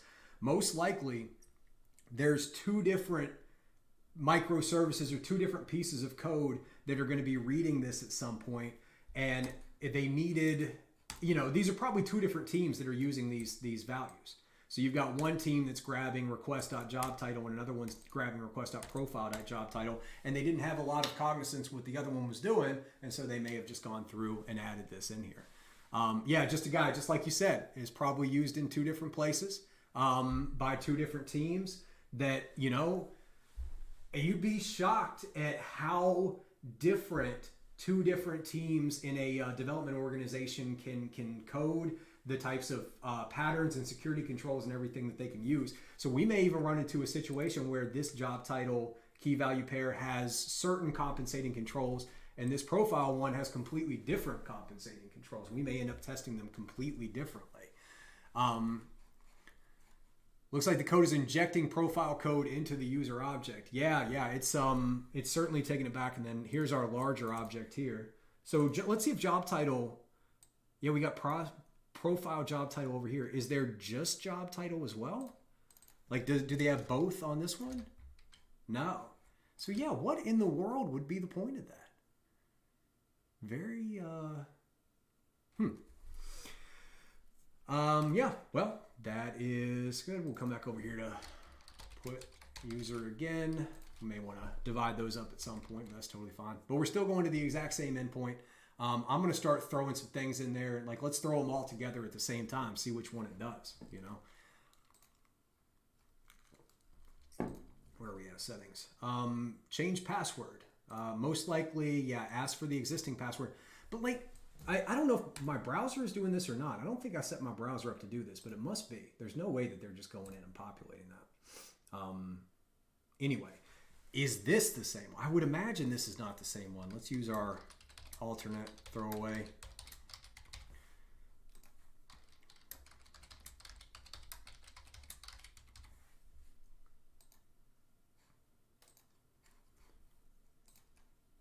Over here to our history. Okay. Whoa, hold on. No, that's the one we did before. Okay. So unfortunately for us as an attacker, I'm used to being on a blue team, so I'm used to saying fortunately, but the developers did not use that same endpoint to modify the password, which is good. Ideally, the password is not in the same object as the user. Ideally, they have like password objects that are tied to a completely different collection. Because otherwise you've got to have every developer strip out the password key value pairs before you send it out. And eventually that's just going to fail. Also, if you have any type of aggregate query where you're combining two different objects on the back end, which by the way is what you're looking for server-side prototype pollution. But if you find that, then almost certainly you're going to eventually leak that password hash to the front end. So, but they do have this here and old password, new password. So confirming the password is only a client-side control. Does nothing on the server side. That doesn't help us too much, but something to think about. So let's go change password there. And we'll just keep it for it. What about two-factor authentication? I'm not actually going to go. All right, because we just changed it, huh?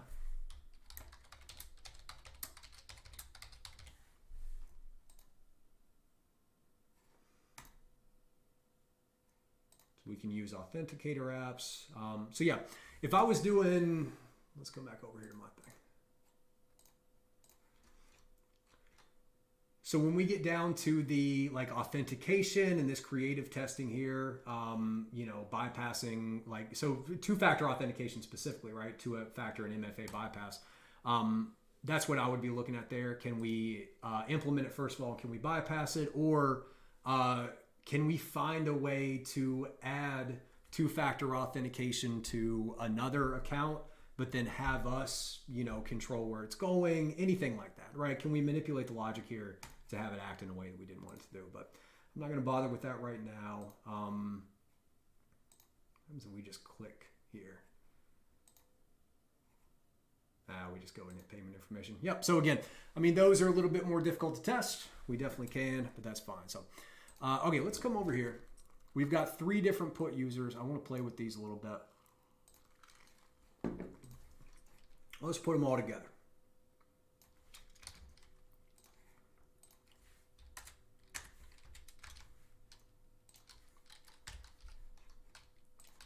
Put another comma right there, and then we'll just grab these.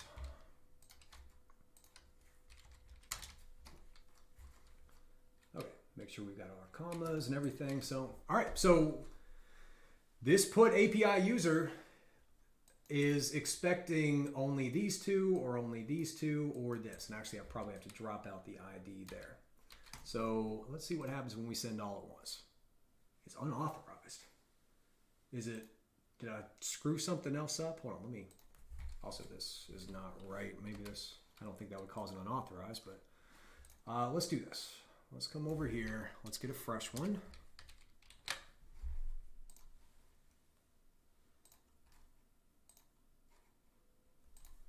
Change my name back to Arson. Just in case there's any session issues, but I don't know if it is. Maybe it's just telling me it's unauthorized because it's janky like that. Yeah, we get a 4. Oh, it's the password. Okay, it's the password. Oh, so what's actually happening here? So it's processing the password first. Yeah, Nightshade Music, that's what I was thinking at first. The session was invalidated. But yeah, it looks like it's this. Let's see. So the other one is right there. It did something. I don't actually know what it did. It doesn't tell us. Your changes have been saved. All right, so let's see. Is it Arson Test? Is our name now Arson Test when we reflect, or when we refresh? Because that's the first one. It is. Okay, so it did change our name. What about, did it do anything to our email? Is it doing all of them, I wonder? Is it doing multiple operations at the same time? Let's do test 2. And send this. We're still getting to 200, which is fine. The email is not going to change until we actually verify it. So the question is this sending an email? And of course, I don't have my email client up right now. So how we can test this, I bet if we come back over here to the put user, which one is the one? This was the one that does the email. So let's update our password to the, actually, let's just copy this right here.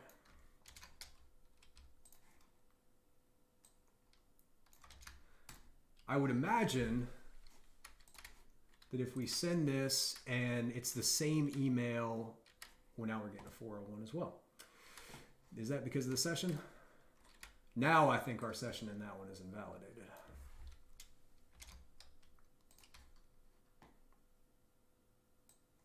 Although there's no message with that too. That's kind of weird.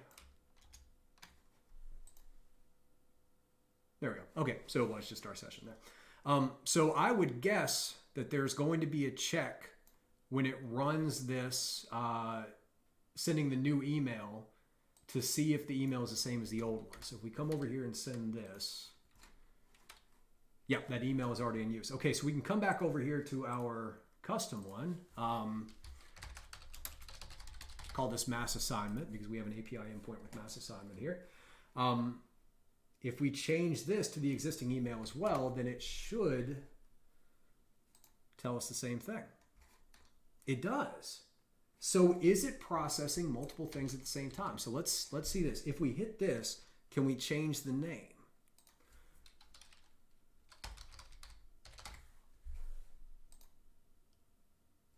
We still get a 400. Email is in use. I've tried to change my name to Arson Testy Test, or Testy Test Test. I make myself laugh. That's not changing. That is not actually updating. So the email, I think, is prioritized. But then if the email works, if we just do +1, actually that one may already exist too. Let's do +8, because I made a few of those while I was testing. If I do this, then we get a 200, and then my name has been updated as well. So this is actually, it's not an if or, it's an if and. It's doing multiple operations based on the values that are here. So, can we change the job title as well? Is that the same thing that's happening? And is it standardized? I forget. Was there, when we changed our job title, can we write anything, or was it like a drop down or something? Drop down. Okay, so, and other is one of them. So let's try, another thing I'm wondering, is this an enum or a string? Are these the only options we have, or what happens if we inject something else in there, how it will handle it? Let's just go other for now. Also, what happens if there's two different ones here? That's another question. These are all things where we're just trying to figure out the application. This looks like it worked fine again. Your changes have been saved. Job title other. So it's updating multiple different things. Yeah, so once again, this is on the client side, it's stripping out individual values. It's then sending those values to the server side, and the server side is taking those values, it's appending them, and it's updating it. So I believe what's happening is the first thing is it's doing is checking if it has an email and a password in here. And it may even be just a password. Let's see if we can close this or get rid of that and just give it a wrong password. And let's see if we just get a general like bad password response. If we do, then I'm correct about my assumption. No, we don't. Okay. But if we do this,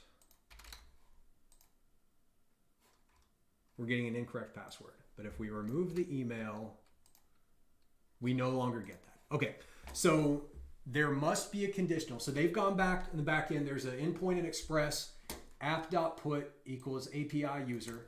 And when this request comes in, it's checking to see, if request.email and if request.password, or request.body.email, body.password is going to be parsed through JSON, etc.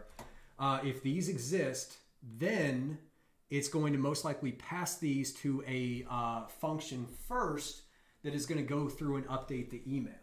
The reason, and that's going to send the email out to the user, and then they've got to validate it in order to actually update it. That would make sense because they don't want you to be able to update your email to an email that you don't own, because the email is kind of synonymous with the username here, especially when you have OAuth. So that's being probably stripped out entirely. I would bet that's what's happening. Let's come back here to one where it was working. I think they're stripping these out entirely, passing them to a middleware. Hey, thank you so much for the follow, Utini19. I appreciate that. So they're stripping these out, I think, because we don't want to update either one of these. The password, we don't know if that's part of the object or not. It may be part of the object, but probably using that, if it's valid, then come through and do a separate call just to update this. So hopefully it strips these out here, and then everything else, assuming that mechanism works, because remember, when the password breaks, nothing else works. Assuming that mechanism is successful, then it's going to carry on, and the later part of the endpoint, it takes this value, appends or updates values within the user object, and stores that into the database. So everything here is telling me that I can do one of my favorite things, which is take the entire object over here and start sending it through and we can see how it responds there. So a couple things in the chat. Hey, yeah, appreciate it. Gosh, I'm gonna have a really hard time pronouncing that, but be below the poil. Gosh, yeah, you'll have to tell me how to say that. But hi, appreciate you being here for the first time. You said maybe if we are sending emails, sending the email among the changes, they were checking if the email is already in the database or not. Definitely could be. Let's find out. Are you thinking to, I guess, not send the password? Let's see. So this is the one that I know it kicked it back earlier. It did check and see that. Yeah. So I wonder if this email is being used. If you don't do the password, I wonder if it'll still just carry on to the second part of it there. Oh no, it won't. Okay, so if the email exists at all, we got to have the password. And it looks like they're checking that password before they're doing anything else. Yeah, so not going to be a way to pass that through or update it. But let's do this. Let's send this here so we can get the whole user object again, and then I'm going to grab all of this. Yep, should come down to here. I don't think I got the first opening object, did I? No, okay. All right, so now we're taking the whole user object where it's only expecting a couple individual values. I don't think we have the email or the password in here. We do have the email. Okay, so I would assume, we don't have, I would have seen if we have a password in there. Okay. So I would assume that if we send this, we're going to get that same email error back. Or enter a password, right? But yeah, it's trying to go off into that execution flow there. So let's send this. We got something new. Oh, and this is a great example of why, because whenever you're doing server-side injection testing, you're pretty much blind for the most part, aside from what the application is willing to tell you and what you can infer based on your knowledge about the way web applications work. So this has given us a lot of information. So we've got image URL and image URL 500 should be sent together. Come over and copy this. Are they sending? Okay, so we're sending the image URL, but I haven't seen this one before.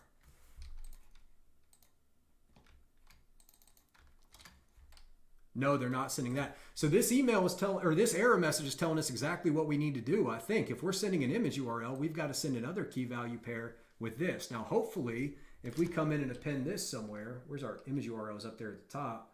So I assume for whatever reason, this is not going to work. You know, you got to think maybe, I don't know what this would be. I'm almost wondering if this is like a true false, a Boolean value, but we don't know what it's expecting. So I'd be pretty shocked if it let this go through, but I'm hoping by sending this, we'll have another error message that's more verbose so we can continue to dig in more and more and figure out what here is going on. Let me make sure I'm not missing anything else in the chat. I see one message there. Hey, Tina, you said you're looking for cybersecurity channels and mine appeared. I'm glad mine came up when you were looking for this. I mean, again, yeah, any of the stuff on my channel, Insider PhD is phenomenal for beginners. Jason Haddix for bug bounty hunting, especially like recon and methodology. Strongly recommend him.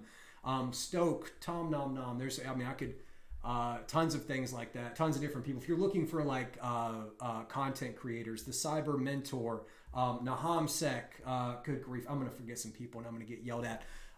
But yeah, tons of people there. My Discord, which you can find in the description of, any of my videos or anything. It'll be in the description of this one if you're watching this later on YouTube. We've got almost 1,000 bug bounty researchers and developers from around the world in there now. We kind of collaborate, talk to everything. So that's definitely somewhere to look. Portswigger, look up anything that Portswigger is doing. They're the ones that make this Burp Suite tool. Go to their web academy. They have phenomenal things there. Book.hacktricks is always something that you got to have bookmarked. Right, I think I pulled this up at least once in every stream. Just everything you can think of. This is a open source community driven resource. So all of these, it's all handled through code. You can go and submit PRs, but look, so much information about all of these different web-based topics. They'll tell you exactly how to go in and manipulate it. This is a phenomenal resource. Anyway, I'm just brain dumping. If there's anything specific that you want to know about, any specific topics or anything, let me know. I can either answer or point you in the right direction, but hopefully that'll give you and everybody else a place to start. Yeah, no problem at all. No problem at all. Yeah, but you said sometimes even when we get a 400 error, the changes are still done on the front end. So don't always believe Burp's response. Yeah, 100%. Now the question is, are those changes to the front end persistent? Because if it's a React component that is doing like, so what we saw with this changed name here, where we, whoops, I accidentally almost minimized my Twitch thing. Come back over here. Okay, so let's hit change name. Blah, blah, blah. All right, so we'll hit save there, right? So it's been updated here, but the request has never actually gone through. So I'll hit drop. That did not update, right? If I come back over here and I just do get user and I get my user right now, it's going to give me a 401 because my session is done. Darn it. Copy that. Okay, let's try one more time. Okay, so come get my user. My user is still named arson testy test, even though the front end is here. So that React component went in and modified it within state and props, but state and props is all handled locally within my browser here.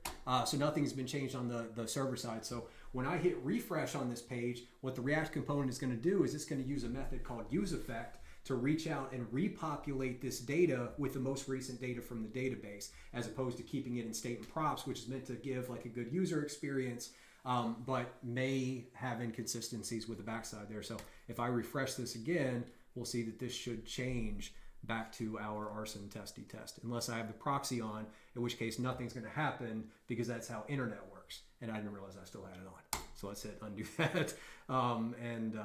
See, yep, we go right back to arson testy test. So yeah, it depends. But I think the overall point that you were kind of hinting at there, Yapak, which I could not agree more, is you may get a 400 or a 500. It may tell you that some type of error has happened when you're trying to modify data on the database. You do not, it still could modify that data.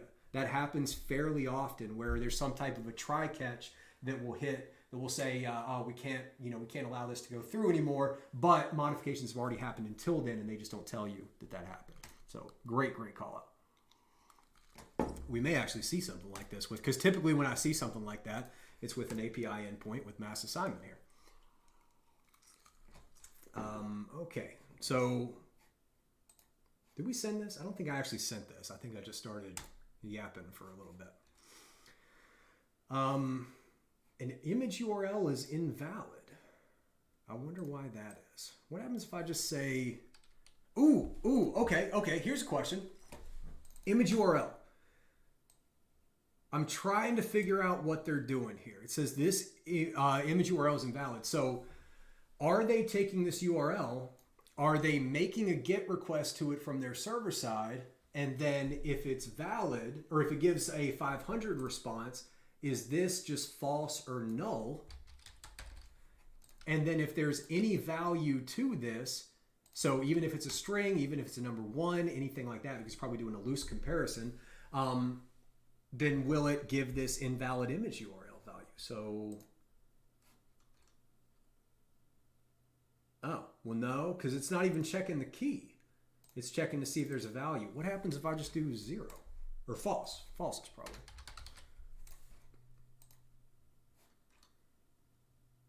It's reading that as not being there. Unless I didn't like mistype it or screw something up, did I?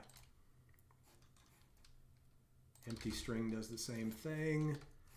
No, it's not. Okay. Kind of weird. So I'm wondering if there's additional functionality here for, is there like a profile picture? Yeah, we got a profile picture. Oh, this is a mechanism I didn't even see. Look at that. And we have nothing in the downloads here for pictures. Let's, let me do this.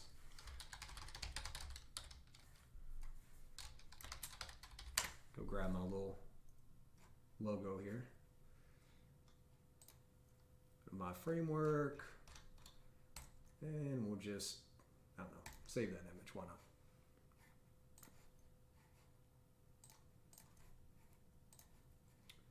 Perfect.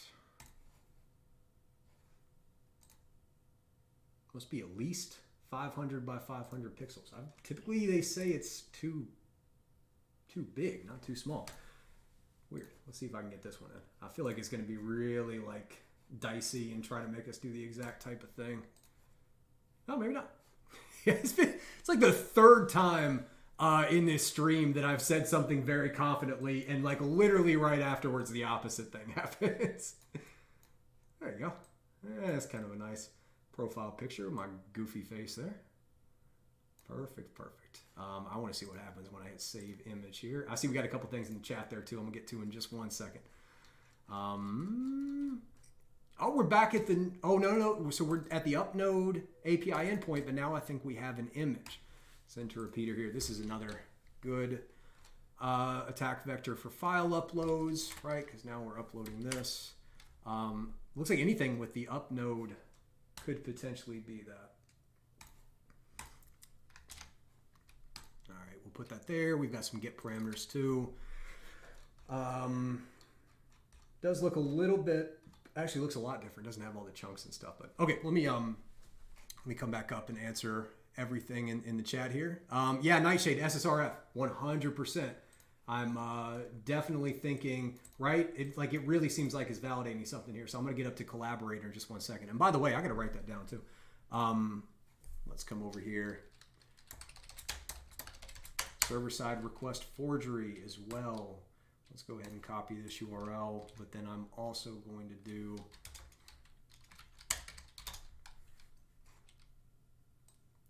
right here. Yeah, so there's your attack vector for server-side request forgery, right? Come up here to collaborate, we'll replace that there. Anytime you see a URL and you think there's something on the server side making a request, 100% server-side request forgery. If you do get any interaction with collaborator, but it's just a DNS, which is external, typically called like external service interaction, but it's just a DNS call, what you can do, start getting rid of as many headers as possible, and especially in AWS, that can sometimes break the logic of the application load balancer, which we saw this is using up there. And it can have logic built into the ALB where it'll say, oh, I don't even know what to do with this, so let's actually just make a request first and then kind of go from there. So, or make an actual HTTP request. So that's a way that you can actually escalate that from a DNS interaction to an HTTP request sometimes. It all depends on the actual logic, and happens more often than not with a host header, not with something like this. If you can find that, then we want to start fuzzing for internal services. And again, because this is an AWS, we should be able to fairly easily find some metadata endpoints that are in there to show impact, unless they have done a lot of work with their security groups and all that. Said, got a question here. I had a weird thing today. So when I tried to see some URLs from the sitemap.xml file, I was denied. You got a 403 response when you tried to access URL stored within the sitemap. But then you tried to bypass it and you succeeded, and you can access them without doing any more bypass. But now you can't get access and you can't bypass it anymore. So how does this work? I'm going off. I'm making some assumptions here. But you're not going to like my answer. What probably happened there? First of all, I think you found a vulnerability. I think you found, let's come over here to the methodology. And basically, if you tried to make a request on that endpoint and you were told that you were denied, you were given a 403, and then you were able to send some specialized payloads and allowed you to access those resources. Now you got to make sure you're actually getting those resources, right? You got to make sure that it's not doing like a custom landing page or a custom redirect or anything, so like it's important that if it says like, whatever the name is kind of correlates to it, you've got to kind of try and figure that out as best you can. But for the most part, if you're trying to access an endpoint a resource that it's telling you 403 you're not allowed to access, and you can send a header or some type of payload to allow you to access it, you have bypassed that access control that existed. You have proven that you can access resources or data that you should not be able to access, and that's something that I would submit. Now, the impact of that all depends on what those resources are. So what I would do if I was in your shoes when you found those is I would immediately go over here, I'd start writing them out, and I would start identifying, okay, what actual data is coming back? So when you load up the page, what data do we believe from the database is on that page? And then what mechanisms are in there? What aspects of CRUD can we do? Create, read, update, and delete the data. Can we just read the data? Is it just taking data and sending it back? Is there any data from an actual database, or is it just printing random information? We're looking for those endpoints to where we can do create, update, or delete. Update and delete can be the two most impactful in my opinion. But it does depend. Create can be very impactful in certain situations, especially if you create like a user account or something's very big. But so look for the mechanisms and the data that are most impactful, list those out, and then I would certainly submit those. Unfortunately, what could have happened, so any security team, any security organization, they are constantly monitoring the traffic that's going on within their application. I do the same thing. This is my work laptop right here. It dings me. If anything happens, if it dinged right now, I'd stop the stream. I'm constantly watching this thing morning through night, listening for any type of notifications. And a lot of those notifications that I get, I can tell when researchers are coming in and doing different behavior on it. I know what it looks like when somebody's trying to bypass our access controls. So I will go in and I can identify that, and then we can take steps to mitigate that, right? So what could have happened is they were notified based on your requests that are going through their application that somebody was trying to bypass that, or even that they were actually able to bypass that. And then they went in and very quickly made some modifications to their code to mitigate that before you were actually able to report it and everything. That happens. When you're testing on especially a large application, they've got large teams that are constantly working to update those and monitor it and make sure that real attackers can't get in there. And remember, you're competing with those real attackers too. So I don't know that happened. It's a possibility. It could have been a canary endpoint. So one of the things that we do in our application that I'm fairly proud of is we've got endpoints in our application that are only for our security team. They do nothing for the application, and they're just meant to look like juicy endpoints. So like some of them will, you'll send a double quote along with a get parameter, and all of a sudden it returns a SQL injection thing with your get parameter reflected in it. But all that's happening is that it's taking your user controlled input and making it look like something's happened. We'll actually make DAS scanners and burp scanners tell you there's a SQL injection, but there's not. And then we'll come in, and while you're sitting there testing on that, we can go in and see what else you're doing and identify that you're an attacker and kind of play with that. So just something to think about while you're doing the testing. But I would say if you can find that before, or if you find that again, probably worth it to go ahead and submit it. Really important to understand what the impact is, though. And you can always come to the Discord server and ask us about that too. We got a lot in the chat here. So could it be checking the URL format, maybe starting with HTTP? I'm not sure which one you're talking about now. I've kind of gone off on a thing here. You mean for the image URL? HTTPS right there. Yeah, maybe it's looking for another image, right? Let's try that.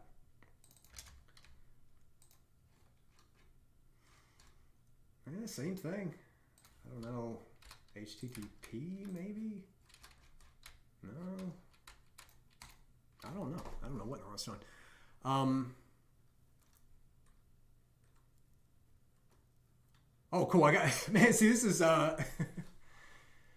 yes, I see you kind of responding there. Yes, you said you got the files. It was a sitemap content. Oh, so you actually got, you got the files, but there was nothing sensitive. Oh, and you're blocked on the whole site now. Okay. So then that's the question. Can you change your IP and get back in there? How'd they block you? Probably an IP base. But yeah, it would depend on, what those files had, really. I mean, the files are a little different because if they have any sensitive data and you can download that, then that would be good. Then that you would still I don't know, arguably you would still have a bug. I feel like if you get the file, you can report it. I typically will do that. Just a guy, yeah, I got to figure out how to do that. If you can tell me what to Google to get that set up, I'll get it set up before the next stream. This explanation mark Discord thing. I'm sorry, I haven't had time to really dig into all this like Twitch, how it works together and building the automation. I know that if you can get it set up where if you do the bang Discord, then it'll take you right to it. I tried to Google search that, try to figure out how to do it. I could not find it. So yeah, if somebody can tell me that, it'd be great. What else do we have here? Downloaded but nothing sensitive. Yeah. Oh yeah, Nightshade says sounds like it's an Akamai Ghost. The CDN. Yeah. It definitely could be a content delivery network. I think that's what that stands for. CDN, Content Delivery Network. Let's find out. It is, yeah, Content Delivery Network. But yeah, this is CloudFront is another one most likely, which we saw was in this application. But for anybody that does know, CDNs, they're meant to serve resources typically off some type of like a bucket or something, AWS bucket. So it'll, you make a request. It's a very standardized way to grab those files and turn it back. And you just implement access controls for these. And then you have CVEs and like standardized ways that you can potentially bypass that based on what type it is. So the Akamai Ghost is one that has some that are known there. All right. Yeah, I appreciate that. Just a guy. Like I said, I got to ask the Discord server too. Somebody's got to know. I'm sure they do, but I'll get it set up. I promise I'll get it set up. And again, if anybody can tell me in a YouTube comment or in the Discord or anywhere else, give me what I can at least Google to figure out how to do this exclamation mark Discord thing and get it set up so y'all can get on the Discord easier. Definitely let me know. I'm an expert in this type of technology, but like when you get into general applications and stuff like that, I'm takes me a while to kind of Google search it. OCI recently faced a DDoS attack, and guess what? Akamai came to the rescue. There you go. Yeah, there's been some interesting incidents lately. You got the 23andMe that happened, which there was password spraying. There wasn't a lot that they can do, and I know I got a friend that has a friend that works over there, and I know they're kind of going through it right now. So my heart goes out to everybody over at 23andMe. I know that password spraying is almost impossible to prevent. But all right, I have digressed for quite a bit of time here. Let's come back and let's keep kind of popping this off. You can access the site with a VPN. Yeah, so they've got a IP-based restriction there somehow. Yeah, I mean, go back and see if you can still get the files. Did you get blocked first and then you went back in and did you get fully blocked? Or did you get blocked on the individual files first and then you kept testing and you got fully blocked? Oh, you think it just happened when you were fuzzing? Maybe? Oh, yeah. Yeah, it could possibly. But I mean, you may be fuzzing for those, having different headers or stuff to bypass that for sure. All right, I want to get back into this one here. Let's see if we can dig a little more. I definitely want to keep testing to see what this is trying to do. And let's do the collaborator real quick. We got to make sure we do that. Collaborator, for anybody that has not seen this, it just spins up a temporary web server somewhere in Portswigger's cloud, and it gives you a domain that you can use. So that I would come back and add this here. So my hope is that there's going to be something on the server side that's going to grab this image URL value. It's going to take this URL. It's going to make a GET request to it to try and validate it, at which case we can force the server on the back end. This is where we go back to our server-side code testing. Go away. Server-side request forgery. We can force the server-side code to make an HTTP request that it did not intend to from inside their environment, which is a trusted position, right? Unless they're using zero trust. But it's a trusted position to where you can start to access other things that you wouldn't be able to access there. So all we have to do is come over here to Collaborator. We start the Collaborator instance, copy the domain to clipboard. We're going to paste it within this domain. We will hit send. Now we still get this 400, and that's fine. I'm actually going to try this two different ways. I want to try it with that and then without this as well. Whoops. And typically, if you get a request coming through to Collaborator, this will highlight orange. It does automatically pull, but I'll come up here and click. There can be a delay. I've had ones come through. Hey, thank you so much for the follow. The Space Crow. Love it, love it, love it, love it. Sometimes these SSRF things can take a little while, but you would assume that if it was going to send a request, it would send that request before this came back. So I'm not seeing SSRF there right now. I don't see any other things there. So I think I want to kind of get around this block, and instead of kind of trying to get this to work, I want to try and see if we can get this to fail open and just ignore these totally. Let me come make sure I'm not missing anything in the chat here. Okay, yeah, and you got blocked after. Boop, you said when sending a put request without the image URLs, you're getting the server error 500. Okay, so you took them out. You took them out entirely. That was going to be my next step, Boop. You're one step ahead of me here. Ah, yes. That is 100% a good pointer. Good call. That's exactly what you want to do. So we were hitting some type of a try catch there where it was saying we got to have that image URL, but we dropped it off completely. Now we got a 500. I like 500s a lot more than 400s. 500 just means something went wrong. 400s is saying it knows what went wrong. This just means that something got jacked up in there. So that's great. Great, great, great. Hey, America, happy Saturday. How's it going? Appreciate you hopping in with us. How long is an IP ban? He said it totally depends on how they have it set up. Typically just like a day or two is what it is. Yeah, I know it sucks. You're not gonna be able to do any real scanning or anything like that. And Space Crow, how's it going? First time chat. I appreciate you coming in and hanging out. All right, so Boop has got us to a good place here. We were getting that 400. The server was saying, I kind of know what's going on. Now it doesn't know what to do with this.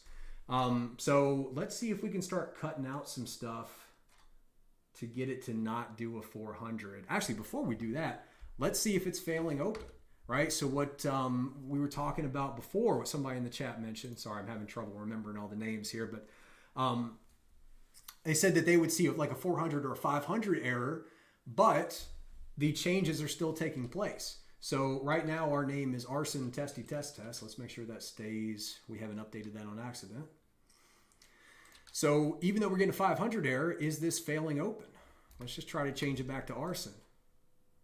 We still get a 500 error. It's not failing open with that. Okay. Unless this handle, there's a name and a handle. What's the difference between these two here?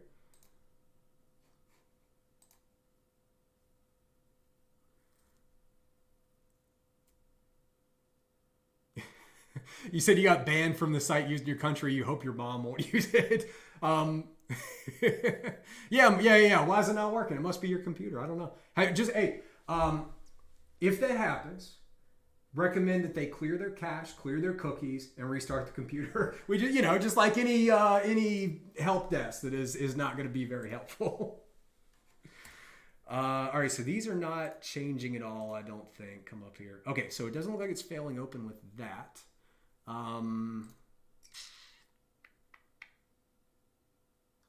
What do we want to do?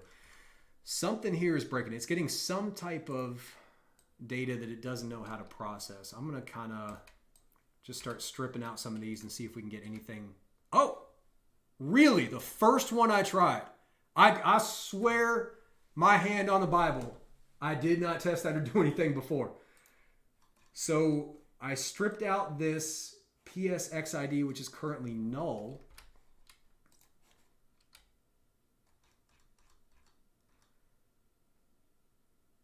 Oh, these are not part of the user object. Look, I screwed up. The user object stops right here. I have a whole additional thing going on here. I don't know what these additional assessments here. Space Crow, we're working on Figma. So here's the HackerOne program. It's a public program here. Figma is a front end. They allow you to collaborate on UX, UI design, as well as like some front end changes, standardizing front end changes. It's a public program. Anybody can participate on it. They have safe harbor. They're very open to researchers coming in and doing testing on it. And then specifically, we are going through, we looked a little bit at client side, but honestly, we've kind of dug into server side code-based testing as well. So looking at the mechanism where you update your user, but they've got a misconfiguration here. It's part of the OWASP API top 10 called mass assignment, where they have one endpoint that is doing multiple different operations. So we are trying to see if we can get that to do some unexpected behavior and make some modifications to the user object that we shouldn't be able to, server-side injection, stuff like that. So I screwed up initially. I should not have included these in here. At least I don't think. Well, maybe I'm wrong. I don't know, but getting rid of that one value, everything else is fine. So I don't know. I would do a little bit more digging there, but that's totally good, because what I want to see now, can we modify new test right here? Yeah, is it? Boop, you said it is part of the metadata. That's what, like, I was looking at this here and I initially thought like, oh, does the user object end here? But now that I'm looking at this again, maybe it doesn't.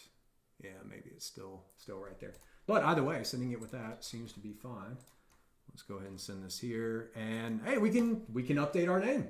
So sending all of this value, we can update our name. So server-side injections. So when we're testing the server-side code, you want to find as many attack vectors as possible. So that's really what we've been doing here is we know that we have these 3 requests. Let's get back to what this actually looked like at first. How many times have I modified that? Oh, well, anyway, we've got these 3 different requests that are expecting a couple different key value pairs, and they're doing some type of functionality. My hope is that outside of those 6 key value pairs, we're going to have a lot of other key value pairs in here that will actually have unintended effects as well. So these are additional attack vectors that hopefully less researchers have tested, less the actual company has done less testing on it, all that type of stuff. Yeah, you can't do bug bounty hunting anymore after you're blocked there. Space Crow, you said you're working on a BA in cybersecurity and your brain is having a hard time engaging in reading assignments. So I figured look on Twitch. That is awesome. I'm the exact same way. If you can't tell, by the way, I run around and do all this hyperactive stuff. I have a lot of trouble sitting still, and I've always been that way. I've never been able to sit down. I mean, I think a lot of people know this by now. I'm a high school dropout. I did not do well in traditional academics whatsoever. I dropped out of high school. Now I have a master's degree and a bachelor's degree in cybersecurity. So, I came back and I figured it out. But yeah, no, I'm the same way. So I do audiobooks almost exclusively while I'm walking around doing everything. I'm right there with you. So I'm so glad. Like, really, one of the reasons I love doing this is because I remember what it was like to be a kid and not be successful in those traditional academic paths. And so like I really am passionate about kind of providing something for people like me that have trouble like just sitting down and reading to still be able to learn. And I mean, hopefully it's fun. I have fun doing these at least. So, but I'm really glad. I'm really glad to hear that. Yeah, who else we got in the stream here too? Hey, good to have you, Faye. I think you're on the Discord server too, right? Are you the one, I think the real Faye or something? The names look kind of similar. Sorry, maybe not. But we're doing server-side injection testing right now on the Figma. It is you. Awesome. Yeah. Hey, thank you so much for working on that code there for the ARM thing. For anybody that doesn't know, tell me if I'm pronouncing this wrong, but Faye, hopefully that's right. The real Faye has been found a way to get my framework working on ARM processors there. Okay, perfect. Thank you so much. So I'm going to take what they have done and I'm going to work that code into my existing code with a couple conditionals. And very soon we will have a new release, the Arson framework out with support for ARM processors. So you can send all your gratitude to Faye there, who stepped up and was able to figure that out and get it done for us. So thank you so much. Oh yeah, Nightshade, you said change the name on Discord so it matches. Yeah, it's funny. A lot of people have it that are similar but not the exact same, and so I kind of try to recognize them, but there's a little bit of mapping in my mind there. Coming back up to the top here, so Pecker686 says the image 500 format changed the response. Oh, look at that. So is that what it was referring to? Is it a nested 500 object? Interesting. How about trying to add OAuth tokens to the endpoint? 100%. I definitely want to try and do that right now. Let's see. Let me make sure I've got everybody on here. You asked, so if I follow the logic, I could also get banned using your framework. Yeah, my framework is an automation, a very complex automation script and a GUI and all that around tons of existing open source automation tools. Hey, thank you so much for the follow, the router. Yeah, a wrapper around a bunch of different other tools, basically just an automation tool around those. And most of those tools send a ton of requests. Now, Firestarter, until you get down to the crawling ones at the very end, that's using, it's not really hitting the server itself. It's hitting like open source things doing web crawling and stuff. So that one's not going to be as bad, but almost certainly if you run my framework using your IP and they have any type of, block based on, rate limiting, you're probably going to get blocked on that thing. And it happens a lot. Eventually we're going to package this up so that we can use, VPNs and stuff. We're going to put it on it. So it's probably going to be Dockerized and have some, VPN clients built into the Docker container and things like that. But we're still in the beginning phases of alpha here, so we'll definitely get to it. Nightshade. Oh, Nightshade. Yeah, you were. Oh gosh, I'm gonna have a hard time pronouncing that. But yeah. Certainly familiar with you on there as well. As far as what the job title is. Oh yeah, I think you're right. I think probably the job title did have that strange syntax because of the nested profile object. This I would want to come back and kind of revisit that 500, but the fact that we're getting this in is good. Let's see. Let's see what we can inject into it, right? All right, so phone number is null. Can we add a phone number? Let's just see if it'll accept that.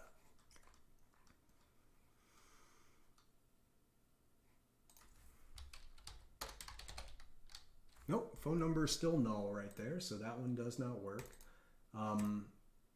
Could be that this is just not a valid number. That's fine. Student validated that. This looks like it's looking for a datetime object. So let's see, offset, maybe the same thing as well. Let's see if we can drop a couple datetime objects in here and see if any of them are going to copy over. Blocked at. Yeah, we'll try a few of those. So hopefully we'll see some green in here. Hopefully we'll see UTC offset. Are any of these? Nope, none of those are working as well. So this is making me think that it's not as much of a kind of straight take the object and put it in there, but it could be just blocks of this as well. Remove the dashes if possible. Which one? You mean out of these datetime objects here? Yeah, we can definitely, like something like this, are you thinking? Yeah, we can definitely test that too. Oh, the phone. Okay, gotcha. Yeah, I was going to say that would kind of manipulate that. Let's see. That's a very good point. Maybe it just doesn't like the dashes. No phone number there. Maybe it's it converts it to integer. And let's just try like an actual number, right? So let's do it as a string first. Maybe that's it. Maybe there's also some validation there. 919. So for anybody that's been stationed at Fort Hood out in Killeen, Texas, you'll probably recognize that. Nope, that one's not working there. Let's see. Not the actual phone number. Hopefully that's not anybody's actual number, but nope, no luck with that one as well. So same. What do you mean? You have a similar thing there? You have a similar phone number there? Oh, this is 919. What am I talking about? 919 is North Carolina. That's where I used to live back in North Carolina. Are you out in North Carolina? That'd be wild. I don't know why I'm thinking 254 is Killeen, Texas. Okay, what are the other ones that we can do here? Same output. Okay. Darn, I thought you meant you were living in that area in North Carolina. I'd be like, man, now it's a really small world. All right, let's test this OAuth tokens. I really like that. This is, and right now we just got to see, can we get anything in here? Oh, gotcha. You're not in the US. Yeah, no, I would be very, very surprised if you were from the same, not a small town, but kind of small town, North Carolina there. Yeah, I think you're absolutely, so, Leshan, you said maybe the code is looking for certain keys that will update and others it won't touch. I think you're exactly right. I think we've got to go through here one by one and try and figure out which one it's touching and which one it's not. Oh yeah, hopefully the FS. Well, I mean, you know, where's my thing here? I've got like the FBI background in there. It'll make me look like an FBI person anyway. But yeah, I know the FBI probably won't be too happy about that. Let's see if this gonna work. Can we get any OAuth tokens? Nope, can't get any injections there. Let's try the dev token as well. This doesn't mean we can't inject them. It just means that we can't inject them here. I am still, like, I love these attack vectors. I want to look in anywhere where I can possibly inject anything into this, especially the OAuth tokens. This seems like one of the best ways I could think of to get an account takeovers if we can find a way to inject an OAuth token into that. But no effect there. What about these here? Let's just try and flip these, because this looks like an enum type of thing. Can we modify these? Is it a bad request? Did I mess something up? Nope.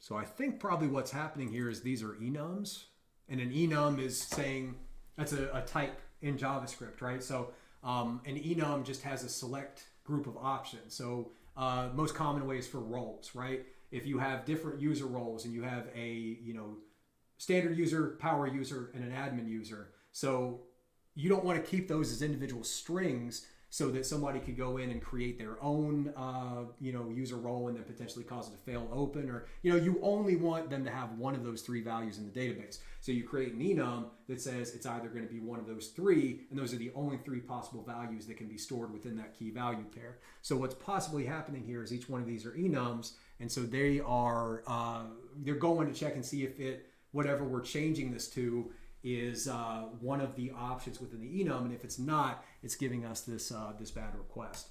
No matter what, we know that this is being handled somehow. So these key value pairs are being modified from this endpoint, even though based on what we've seen, there's no way to really modify those. So that's promising. Let's move away from some of these like false true things and maybe kind of play around with the strings. Like, can we just completely, well, first of all, let's get this back so it's good again. Which one was it? There we go. That should be the good one, right? Okay. And then, Stripe account status. That kind of, I'm going to try active here. Maybe that'll work.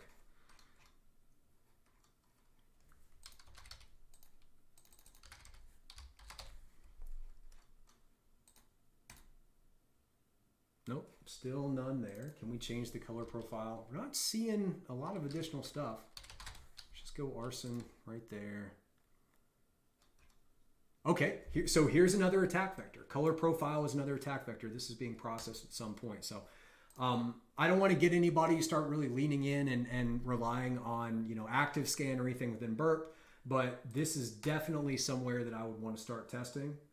So one thing that you could do if you had some, if you want to do some active scan on it, just on these individual attack vectors, double click on it to highlight it, right click, come up, scan insertion point, and then you can come over here and open, and it's only going to scan this one attack vector. So that's typically what I do when I'm doing this type of injection testing. I will create a very condensed server-side injection testing scan configuration basically, and I'll show that when I do my pre-recorded video. And then once I have that, and it'll go very low and slow, I'll come through here, I'll identify all my attack vectors, and I'll start to get it to fuzz each one of those one by one very slowly in the background. So you never want to just run active scan and hammer it, but it can potentially find something on these endpoints that may not really be tested by others.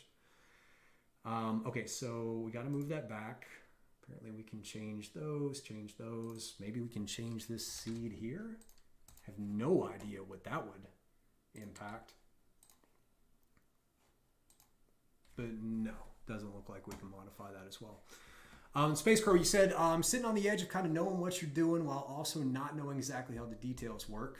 Yeah, I've certainly been there, and I've been there. I'm there all the time, even today. Depending on where I'm at and who I'm talking with.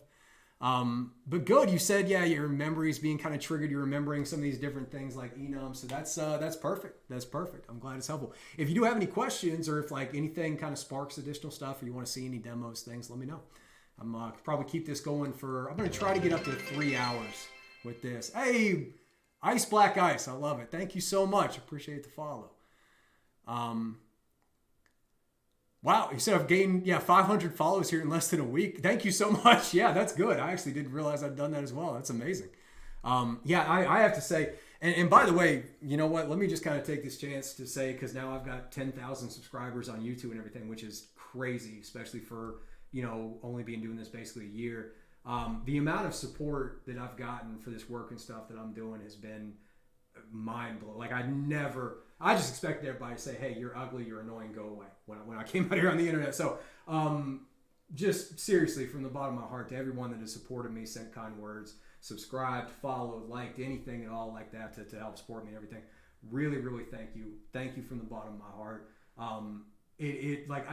I cannot tell you how many days I've kind of started out being exhausted and especially with stuff going on with my day job and everything, to where I'm like in a bad mood or having to deal with something. Then I wake up in the morning and I've got 8 or 9 different supportive messages and comments and posts and everything. And it's like, it really makes a difference. It really, can change.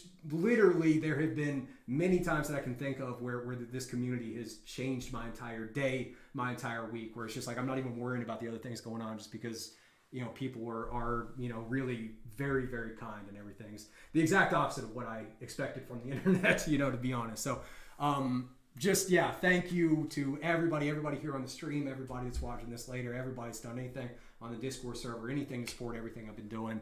I need to stop saying anything and everything so much because I sound weird, but thank you so much. Thank you. I want to make sure I spend some time to really say that too. Okay, moving away. Sorry, I'll stop doing that. OTP uses it. Oh, yeah. So one-time pad you called out uses a seed value, so it's possible that this is a seed value. That would be interesting. If we could possibly control this and use it to guess what the OTP value is going to be, the one-time pad value. That's like the multi-factor authentication where it's going to send you a code to your phone, or you can use an Authenticator app, and then you go and enter like the 6 characters in there, 6 digits, whatever. It certainly could be that, and you can potentially guess what it would be, although you're talking super, super complex at that point. Thank you so much. Yeah, I'm glad it's covering well. I'm glad it's helpful. Let's see. You said when you try to create a VPN with cleared cookies and stuff, you get access denied. Usually, unless you've gotten blocked again, or unless it's blocking from like a user agent or something else. So you said you cleared the cookies, you're going through a VPN, you got a different IP. They may have multiple different things that are checking there. I'm not sure. It's certainly not just an IP block if you're going on a VPN and you're still not able to access it. Let's see, still kind of going down the chat here. Sorry, trying to get caught up. The user object does not have any data related to the description the user has. Yeah, that's a very good point. That's a very, very good point. I don't see anything here about that starter thing here. So I don't know. Maybe remember when we sent this, we got an unauthorized, we sent to something else. So maybe if we can modify both of these, maybe they're using these headers as some sort of source of truth. I would be surprised. That's you got to think they've got something else, but that's something I would definitely want to target for my logic testing. Can we escalate our plan here and do things we shouldn't be able to do? You shouted me out in a corporate training this week. That's amazing. Thank you so much. Thank you. That is awesome. Oh, I'm so good. Yeah, just a lot of very, very nice stuff in the chat. So y'all, thank you so much. I have a great voice suited for YouTube. Thank you. Most people tell me my southern accent's a little annoying, so I appreciate that. Thank you. Y'all are very, very nice. A lot of very kind stuff in the chat here. Sorry, you said you did not. Okay, so you're not getting blocked when you're on the VPN. So no, that's correct. That's correct. Yeah. So if it's an IP block, you go on the VPN, you should not get blocked after that. So I think I understand. I might not be understanding. Yeah, you said you want to go to the shops, you want to miss anything. Well, I tell you, I'm starting to get a little gassed here if you can't tell. At about the 2-hour mark, my mind starts running a little bit slower here. But I'm going to keep going as long as I possibly can. And then, yeah, but if you got to head out, right, everything else will be on YouTube first thing in the morning. There's, video on demand as well. I leave them on Twitch and everywhere else. Feel free to do it. If anybody else wants to take the videos and share them somewhere, go for it. You know what I mean? Or if you want to clip it out and share it with people, go for it as well. I know some content creators don't like that. I'm not going for maximum views or anything. I'm just kind of trying to get information out there. So more power to you. But yeah, it'll be uploaded. It'll be on video on demand. I might start getting them out on like other platforms and stuff too. So definitely be there a lot. Oh, okay. So I see what you're saying. So when you're on the VPN, you don't need the bypass anymore to access those files you were able to access, but before you did. So yeah, I don't know. Something has changed there. I can make a lot of assumptions, but it's possible that maybe it was just kind of I don't know. It's possible that they have some granularity with their rate limiting. That's probably the only thing that I can think of. Need a big drink of coffee there. All right. Let's keep looking through here and see if we can find some additional attack vectors in these. Maybe we can find some other objects and everything as well. I don't want to get entirely too dug in here. Real-time token. Probably can't modify those. Yeah, I feel like y'all kind of get the point here. I mean, we can keep going through the other ones. I'm happy to talk through any ones in particular, but this is what I'm going to do. What I'm looking for is attack vectors that have not been tested thoroughly by other researchers, and more importantly, have not been really tested probably by the developers or the security team. Hopefully the security team didn't think that anybody would be able to identify these attack vectors because they don't come in the initial request, and those assumptions are what we're targeting as a researcher there. Just a guy who said, make sure to fill out your about section on Twitch and maybe add your socials there too, and add your Discord next to the socials. Yeah, I definitely will. I know I did some stuff in there. I don't remember what the information is there, but I'll go and fill those out right after this stream here. I'll have that set up for the next one for sure. Okay, so we've got some good attack vectors there. Let's come back over. We still have the file upload that we haven't done much testing on. And we haven't done much with a WebSocket. I know that this has a WebSocket. Let's see. I remember kind of getting a general idea of how to play with the WebSocket. Let's do this because I want to get some WebSocket stuff on here. Oh yeah, just a guy. Yeah, that'd be great. Yeah, if you want to join the Discord. I know it's definitely on all the links. It's on Arson Security as well. That's probably the easiest way for anybody that's watching. If for whatever reason you can't find my Discord, first of all, you can get to it by, Arson Security here, just on the main page. We've got a button right there that you can click on that'll take you to it. It'll be in all the descriptions and everything. So if you can't find it, you can check here. You can check in the YouTube videos. You can look on the GitHub. And then once you get into the Discord, yell at me and tell me why you couldn't get on there, where you were trying to find it, and it wasn't there, and I promise I'll go and get on it, because that really helps me. I just don't know, right, if people can't find it. I know for a while all my links were broken, and finally, thankfully, somebody yelled at me in the YouTube comments, and I was like, oh, thank you, and I went and updated everything. So, it's a lot to manage for one person, I can tell you that. Okay, going back to server side. WebSockets. Let's see if we can find the WebSocket. That's probably a good thing to focus on. I do dive into the WebSockets for my iDoors and access controls part 3, but let's look at injections in a WebSocket here. Where's our other? There it is. Okay. So WebSockets. Let me talk through this a little bit first. For anybody that's not aware, WebSockets are a different way to transfer traffic over the web. So typically, not typically, the main way that you do it, really the only way that you do that before WebSockets existed, is through HTTP, HTTPS. The HTTP protocol is not stateful. And what that means is you do not, you don't establish a connection with the web application.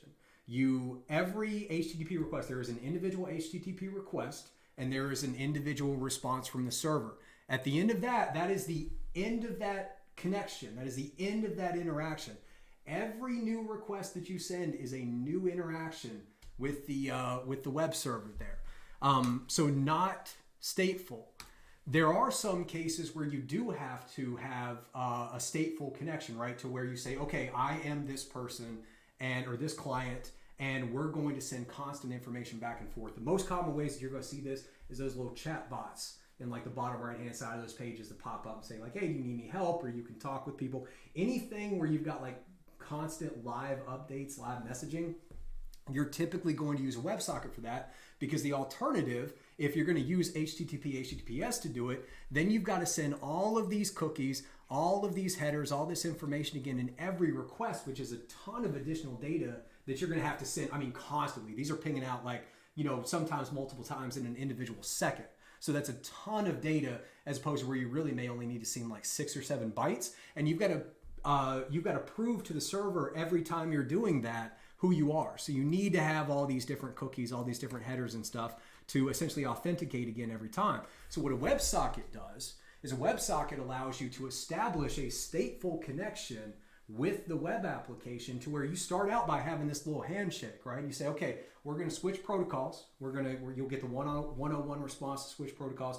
You go send a request, say, this is who I am. This is how you can prove who I am. This is what I can do, what I can't do. You give it a bunch of information, and the application goes, okay, cool. I see you're this user. You've got this privileges. You can do this and this. You want to do these operations, and it will establish a connection. And then you can just start sending very small bits of information back and forth as long as that connection stays open.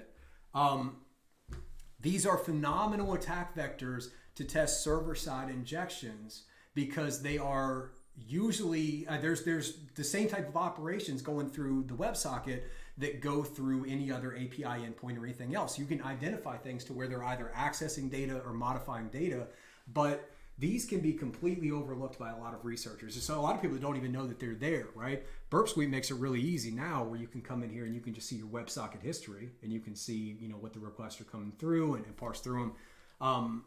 If you're not really, really spun up with Burp, or if you're not testing like this or stuff, these are missed a lot. So I think these are really, really great targets to look for, especially for server-side injection, database testing, things like that. Anybody who's done the OSWE will tell you that one of the major labs you do on there is like all these SQL injections through WebSockets. It's a very, very fun exercise there. Sorry, you got a few other things in the chat here. So, oh yeah, that'd be great. So connect with this B7H. Yeah, I will definitely do that. I'd love to meet anybody that can help me kind of figure out this Discord and all that stuff. And hey, yeah, thank you so much for linking. If anybody wants the link to the Discord, Faye just put it in the chat there, which is fantastic. Okay, so I have done a little bit of poking around with this, and the WebSocket goes in a few different ways. Let's just kind of look through here a little bit and see what the WebSocket traffic looks like. And I always want to see, I only want the in-scope stuff here. So you can see so this is going to the server, right? We don't have all these additional requests or anything. We're just sending it a little information. Looks like we've got a colon delimiter. So this is probably telling it what it's doing. Colon, here looks like a endpoint that's sending to a unique code, a 0, another unique code. So we're sending data directly to the server, and the server responds, right? Okay, so here's an okay. Let's flip this around to the most recent one, right? You get a lot of things like this. So it's just sending this straight JSON ping ACK. But this is server-side code in the application. So there's server-side code. This is the WebSocket. They're accessing this JSON object through WebSocket.body or whatever depending on the library and everything is, in the same way that when you send a post request or a put request, it'll do request.body. It's the same type of thing. So there's a mechanism on the back end, even with this one thing here, that is processing this in the same way it would with any other HTTP request that said get WebSocket.message type or whatever .ping, and then respond with this ACK. So even something as simple as this ping could potentially be an injection point. Now, what you need to do is you need to reestablish the connection there if you're going to go ahead and send it. But if you send this to a repeater, You come over here in Burp Suite. Burp Suite has awesome tools for this, right? So this actually sent it over and it checks to see we still have our connection established. We are still in a stateful connection with the web server. So I can continue to just send these. And look, it just keeps saying acknowledged, acknowledged, acknowledged, acknowledged. You know, so what happens if I do arson?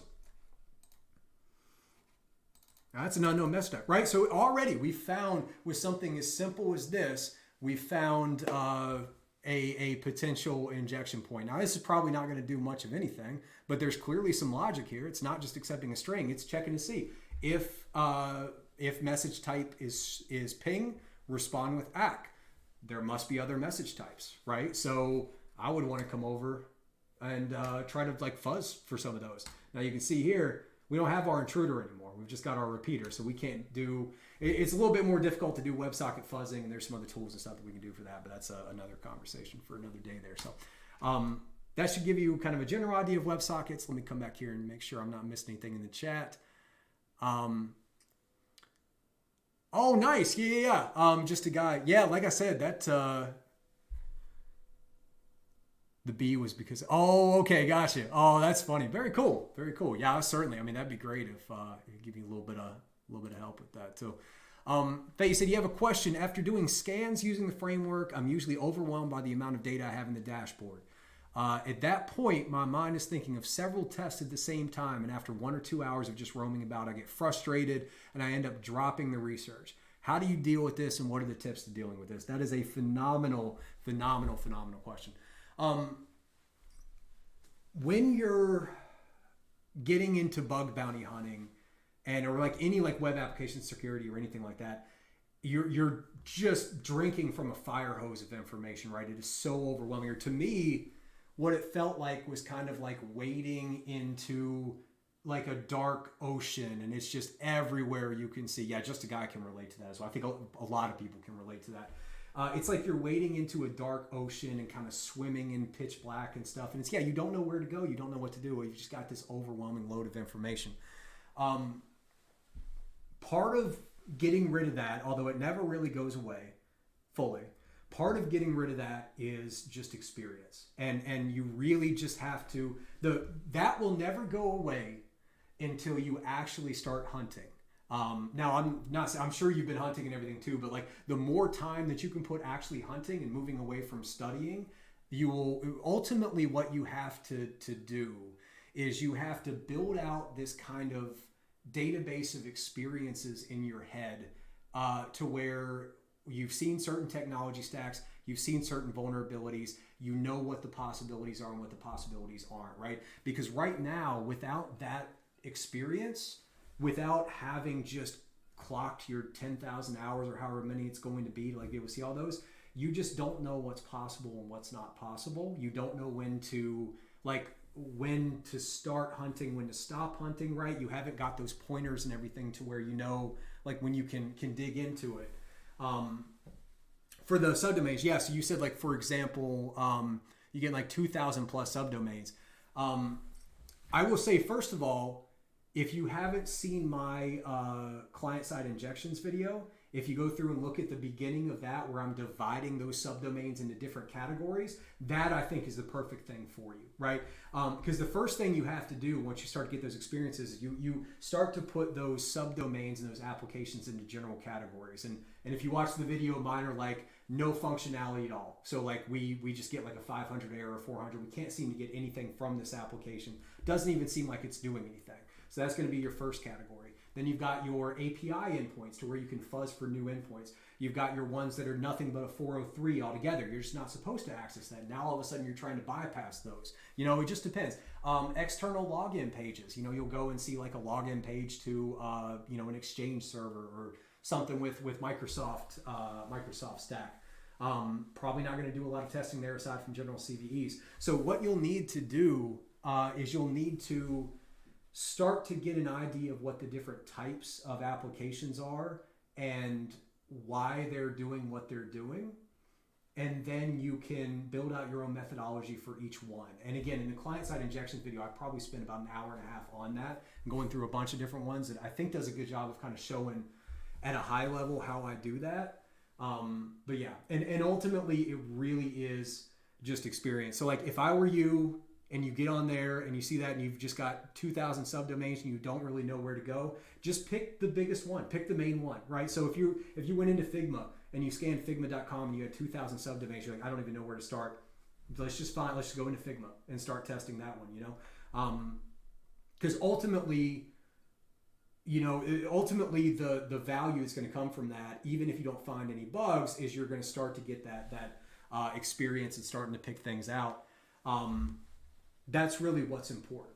That's really what's important, is getting the experience as much as possible.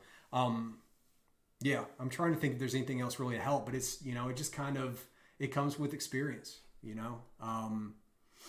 got to get caught up here, everything with the chat.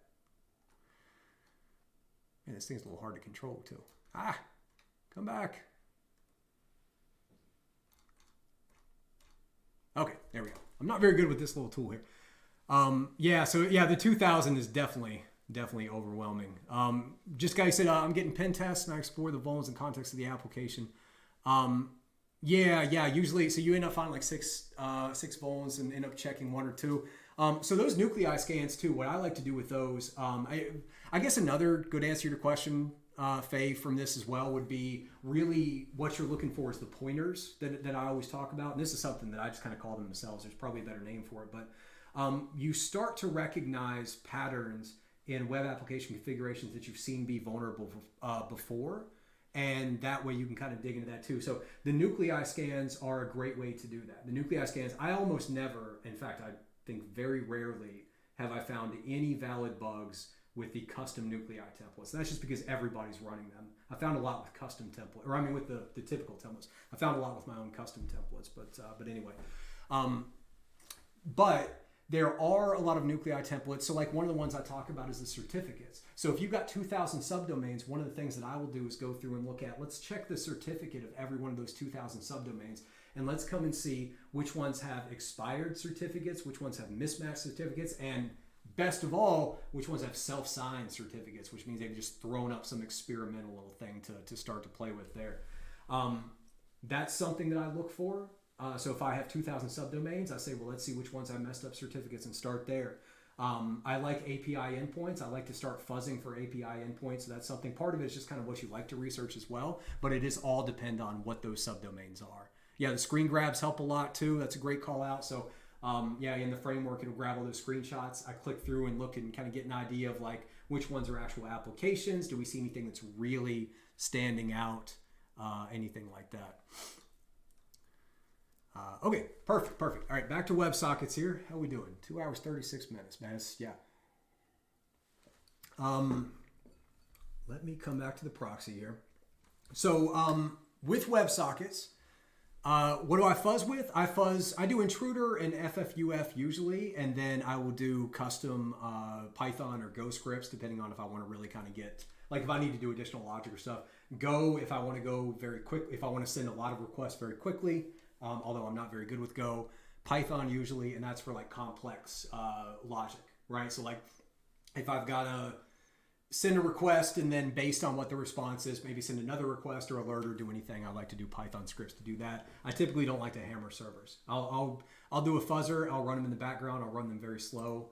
I just don't like to hammer that usually. Oh yeah, how do I fuzz with FUF without any? Just like I said, yeah, I lower the request time down to much slower if I need to, or I'll just identify that they don't have any like IP block or anything on there.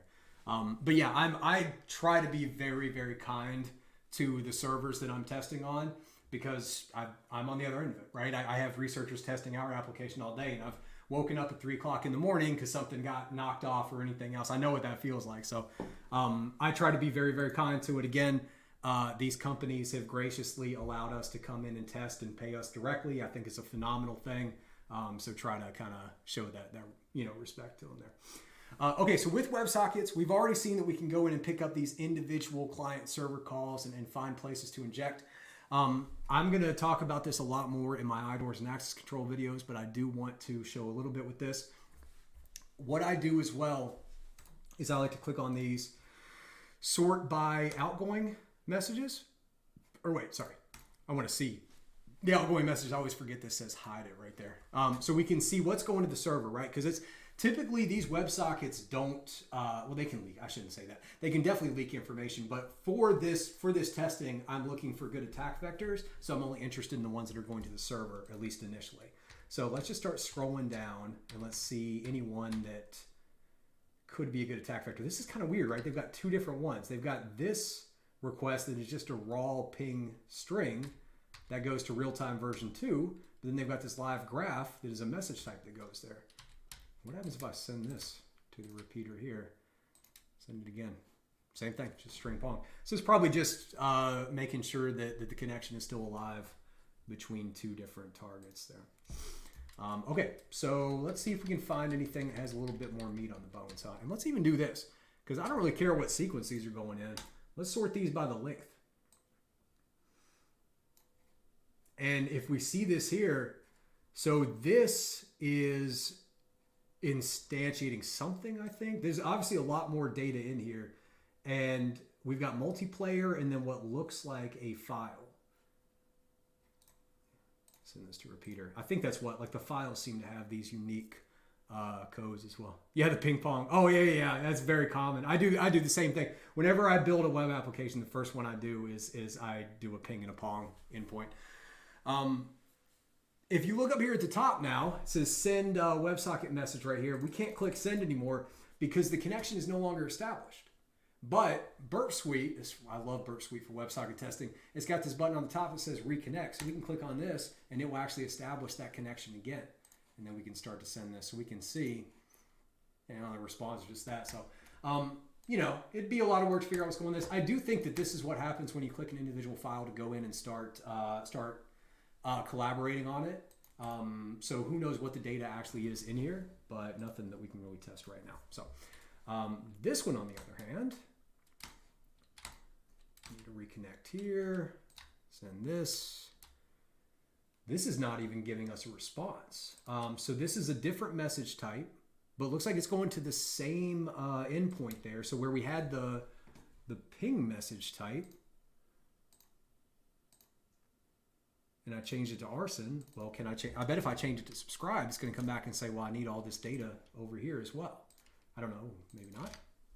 Let's reconnect this. It's just not sending back anything. So that may be a different one there. But yeah, once again, so we've got all of these. We've got this file key here.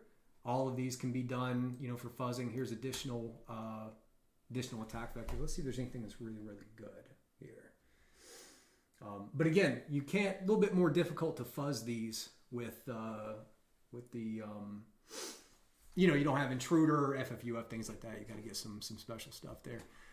Just guy, you need to get a Burp Pro cert. I mean, it's good, but look, you do not need to pay for a Burp Pro cert. I mean, the scanning, you can do everything you need to do with just community. Turbo Intruder is free. I don't think it's still a Pro extension. It shouldn't be. Let me make sure of that. Yeah, it's not a Pro extension.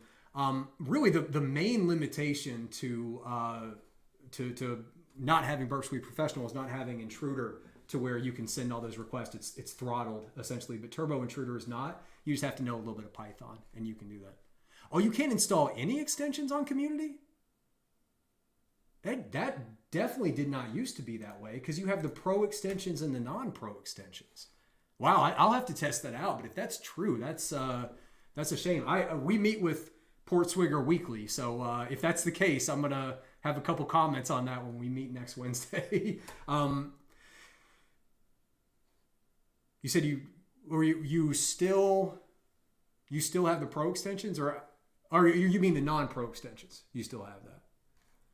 Yeah, I think because that would make a big difference. But I would be very disappointed if they made it so you can't use those Pro extensions, so you can't use any extensions on Community. But anyway, I would say, I mean, you can do all your testing in a browser in a notepad as well, especially if you're doing logic testing. So I just always want to say that I don't think, in my opinion, there is no need to spend any money to start doing bug bounties.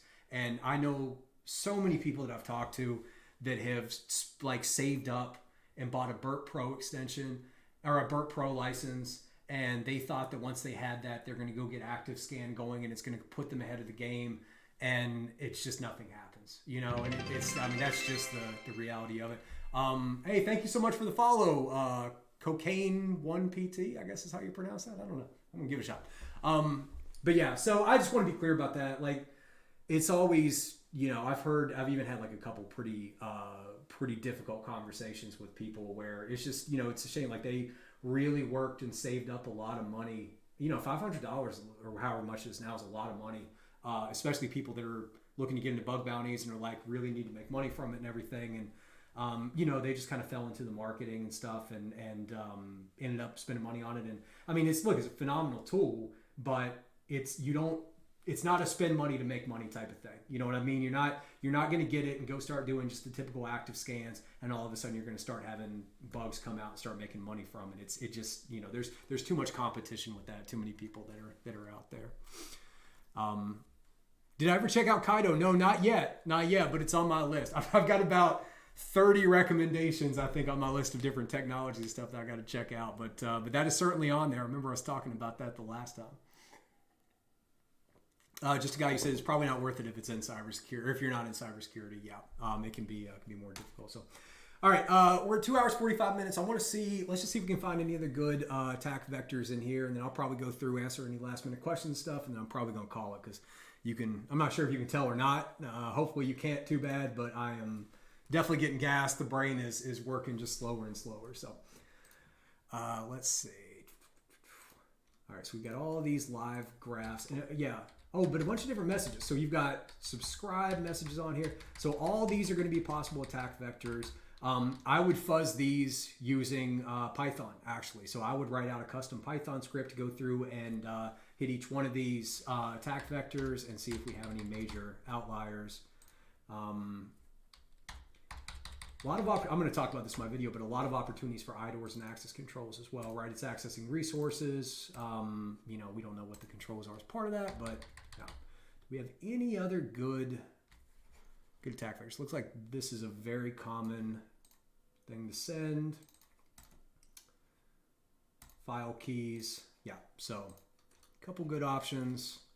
Everything looks about the same though. It's all about the same thing. So yeah, I'm not seeing anything that kind of gives me a lot of insight into what to fuzz for. So I would probably just do some generic fuzzing on a lot of these. I'm going to talk about this more in my video, but for IDORs and access controls, we want to find that initial request that caused it to establish that connection. So let's see.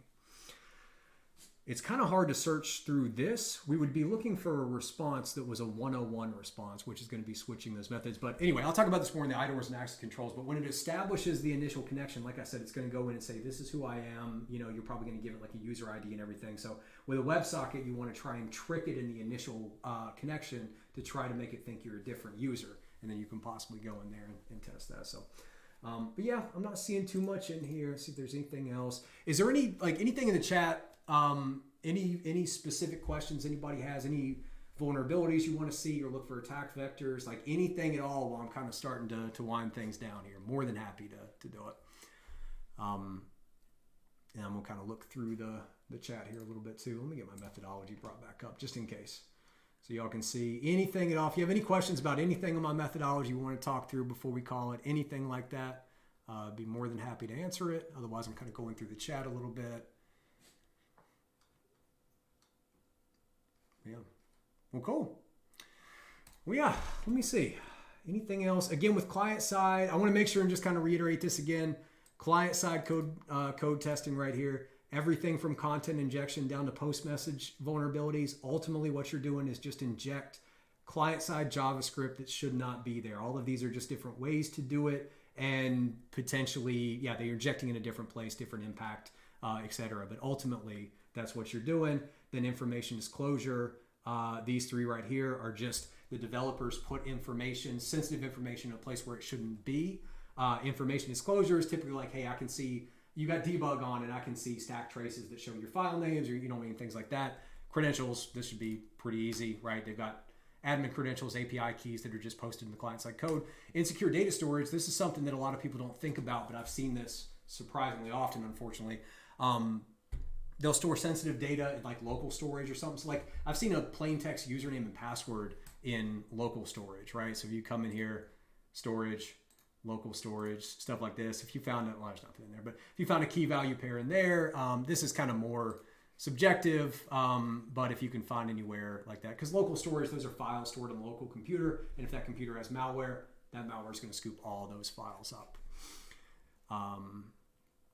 Let's see. Okay, we got a few things in here. Nightshade Music said you mentioned mismatched or outdated SSL certs a lot when talking about recon. Yeah, for sure. Is there any specific attacks involved with the SSL certs, or just a pointer that the site is neglected? It is a pointer that the site is neglected. There's nothing really, I mean, certainly the actual vulnerability there is that if you can become a man in the middle, then you could potentially do a very complex attack to be able to get access to basically strip out the SSL, right? Or however they've done it. That's not realistic for bug bounties, right? You've got to be a man in the middle. You've got to, like, it's just not realistic for bug bounties. That's not something I look for. But exactly, yeah, it means they're neglected, and each one, it means they're neglected in a different way. So expired certificate, tells me that it may not have been updated for a while. So I'm hoping to see an outdated web application there, that maybe some new vulnerabilities come up, just haven't gotten some love in a while. That's the exact same thinking that I do. I also look for, I scan for any older, copyright things, right? So a lot of web pages, either in the HTML or on the very bottom of the page, will be like copyright the year. So one of the things I scan for as well is there any ones that are like right now it's 2024. Can I find a copyright in 2019? Then I'm like, oh, nobody's touched this thing since 2019. It's the exact same methodology as an expired certificate. I just think that they haven't paid attention to it in a while, and I can possibly go in there. That was expired. Mismatched. Are they in the process of modifying their DNS records or doing some? Typically that's like they're in the process of modifying something, and maybe there are some vulnerabilities within the inconsistencies between those two. Mismatched is the least exciting of the three. Self-signed, most exciting, especially if it's in AWS. What I love is to find self-signed certificate in AWS, because it is shocking how often developers will go and just spin up a random EC2 instance and toss a half fleshed out version of some application or code on that EC2. They do a self-signed cert. They think nobody's ever going to find it. They put it up on that EC2. And of course we can find it with the framework. We can pull it down and we can do some testing. I love self-signed certs more than anything there. First time from Urizen Lux. Hopefully I'm saying that right. I'm so bad at these. I got to get better at it. But thank you so much for saying it was a nice stream. And yeah, I appreciate you lurking. Appreciate you hanging out. You said, I remember when you explained the JOT in one of your last streams, and I was able to understand how it worked. Oh, that's great. You built a React application and incorporated the authentication in JOT, JSON Web Tokens. That's what JOT, JWT, people just say JOT. That is awesome. Faye, that's great. Yeah, let me know if you have any questions about kind of how to attack them. Portswigger has some phenomenal videos and articles and stuff on that. But that's like, I cannot recommend a better way to learn bug bounties than to build it. And that's why I've got some of those videos on there too, right? We build the cross-site scripting into an application, and then we fix it and break it and everything else. If you want to understand how to break something, build it and then try and attack it is really great. Just a guy, I'm so glad this was super helpful. I'm going to keep trying to do more and more. I really like them. I'm getting better at it too. Honestly, it's a skill. It really is a skill, and I need to do it more and more so I can get this skill up as well. So hopefully they'll just keep getting better and better. Faye said, I think it'd be really helpful if we could watch coding tutorials. Yeah, specific. Yeah, sure. I can do that. Yeah, maybe do a stream where I actually build the application and build the vulnerabilities in a much more like slow roll to that. That I can definitely do. Definitely do. Nightshade, I'm glad it was helpful. Just a guy said, so if you see copyright from previous years, you only check the SSL cert side, nothing. Well, no, so those are two different things. So the copyright from a previous year is the same thing to me as an expired cert. That just is a pointer to tell me that this is possibly an outdated application, a neglected application that I could potentially go in there and manipulate. Another first time chat from MSSQQQ. I don't know how to say that, but appreciate it.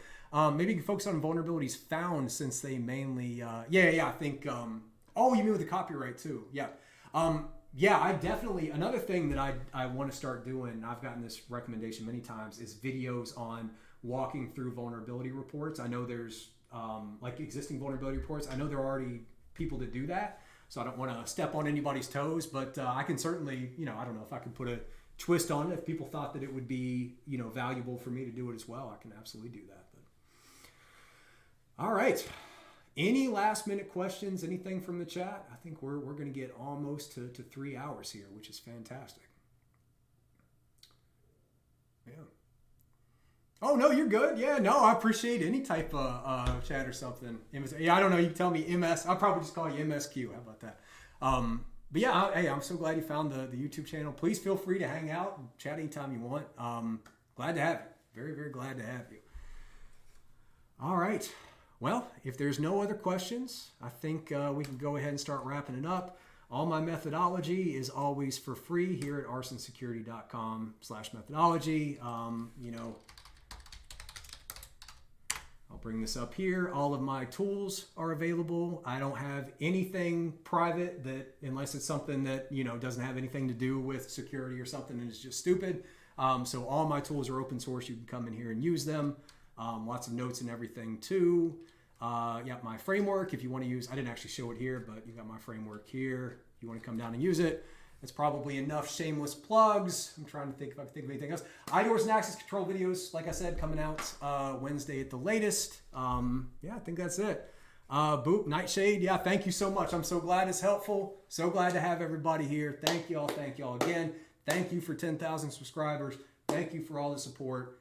Thank you, everybody. Cheers. Have a great weekend. Hold on, wait. Cheers. I didn't even get to look, I brought a whole pot of coffee. I didn't even get to it. Look at that. Hold on, you can't even see. Let me do it. So let me do a proper goodbye so you don't have to keep staring at that. There you go. See, I had a whole pot of coffee. Didn't even get to it. But all right. Thank you all so much. Have a great, great weekend. If there's anything I can do to help, let me know. Cheers. Oh.